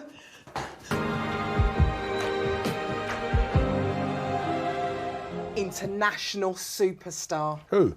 Formidable presence. One of the most amazing actors ever. What's it like for you sitting here with me, babes? I'm only joking. No, you're not. I'm only joking. You're very good. It's good to see you. It's good to see you. Nice to I know last time I gave you a T-shirt. I know you wear it to bed every single night. But, so I've got this for you. I love AH. That's me, Alison Harrington. Oh, brilliant. This is I've got my own, look. This is, oh, wow, look at that. Is it okay? Have you still got it? I love AH. I love that T-shirt. Do you? It's a vest. But never mind. It's so lovely to see you. The last time we talked, you were saying it was on your wish list to have Luther as a movie, and here we are. I know. How does it feel to actually have your movie made, done, dusted? It's been one of those things that, you know, we always imagined that could be the pinnacle of Luther, the show, right? Yeah. It's like, oh, what can we do? 6th season. What if we just did a film? And now here we are. And I think it does two things. One is keep the fans happy. And two, open the door for new fans. I know this man. I can live with what has to be done. You see me now? I am enjoying myself. Let the nightmare come. Because I'm ready. This is the one character you always come back to. Why do you love playing him so much? Luther's so complex, it's like getting some therapy. It's what, like, for you? Yeah. Seriously? Seriously. It's like, you know, he's so pent up and he's got emotion, and he'll just go to the lengths to get something done. And for me, it's a bit of a release. I'm going to be honest, I watched it yesterday and I had to pause, have a cup of tea and a biscuit because it's a lot. There's a moment, well, I'm not going to spoil it, but there's a moment where I had to turn it off. I even phoned my producer. I said, I don't know if I'm going to finish this off. I don't know if I'm going to finish this film. Do I have to watch the movie before I see Idris? It's a lot. It's a lot. It's a thriller, all right? So in the TV shows, people were like, oh, the guy that comes out underneath the bed scared me. And you wouldn't think something as simple as a guy underneath your bed would be so scary. Well, in the film, we've gone with that same sort of thing. It's kind of that, isn't it? Something really simple that makes you go, oh. Because that is who you are, isn't it? The man who knows all about people like me. What about the coat? Because that coat has been following Luther all the way through. Does it get a dry clean? No. Never. What? In the film, do we get a dry clean? No. You got years. First of all, there's probably a couple coats, and some with more DNA and blood on it than the other. But we just, dust it off and keep it moving. And how method are you? Does it stink? That coat? No, babe. My Luther's coat does not stink. What? It looks so old, that coat. It doesn't look old. He needs a makeover. It doesn't look old. It's just lived in. That's his coat. Yeah. I've got you some flowers. There you go. Oh, sorry, thanks. I think they were here when you came in, but it's fine. I do apologise. It's good to recycle. It's good to recycle. Oh, right. The last guest's flowers. I see what you've done. When Idris isn't starring in blockbuster movies, you can find him behind the decks DJing all over the world. A bit like me, really. I love DJing. It's my sort of like back to square one. Do you know what I mean? I was a DJ first before an actor. And I remember standing at a christening going, oh my God, I hope they like this record. And that feeling has never left me. I always get nervous when I DJ. What do you get nervous about? I get nervous about, listen, it's really difficult when you do the calculations to play one song that 5,000 people are going to like. Yeah, that's so true. And that's a skill set. DJ Big Driss. No, just Idris Elba. So you just I got rid of the Big Driss. Big Driss. I liked it. Really? Well, Driss, the film is Chris.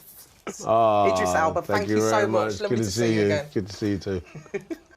Brilliant. Very good. Can you imagine if we did a Luther makeover, get Gok in, do a load of coats? I like the idea. I like the idea of that. You're welcome any time, Idris.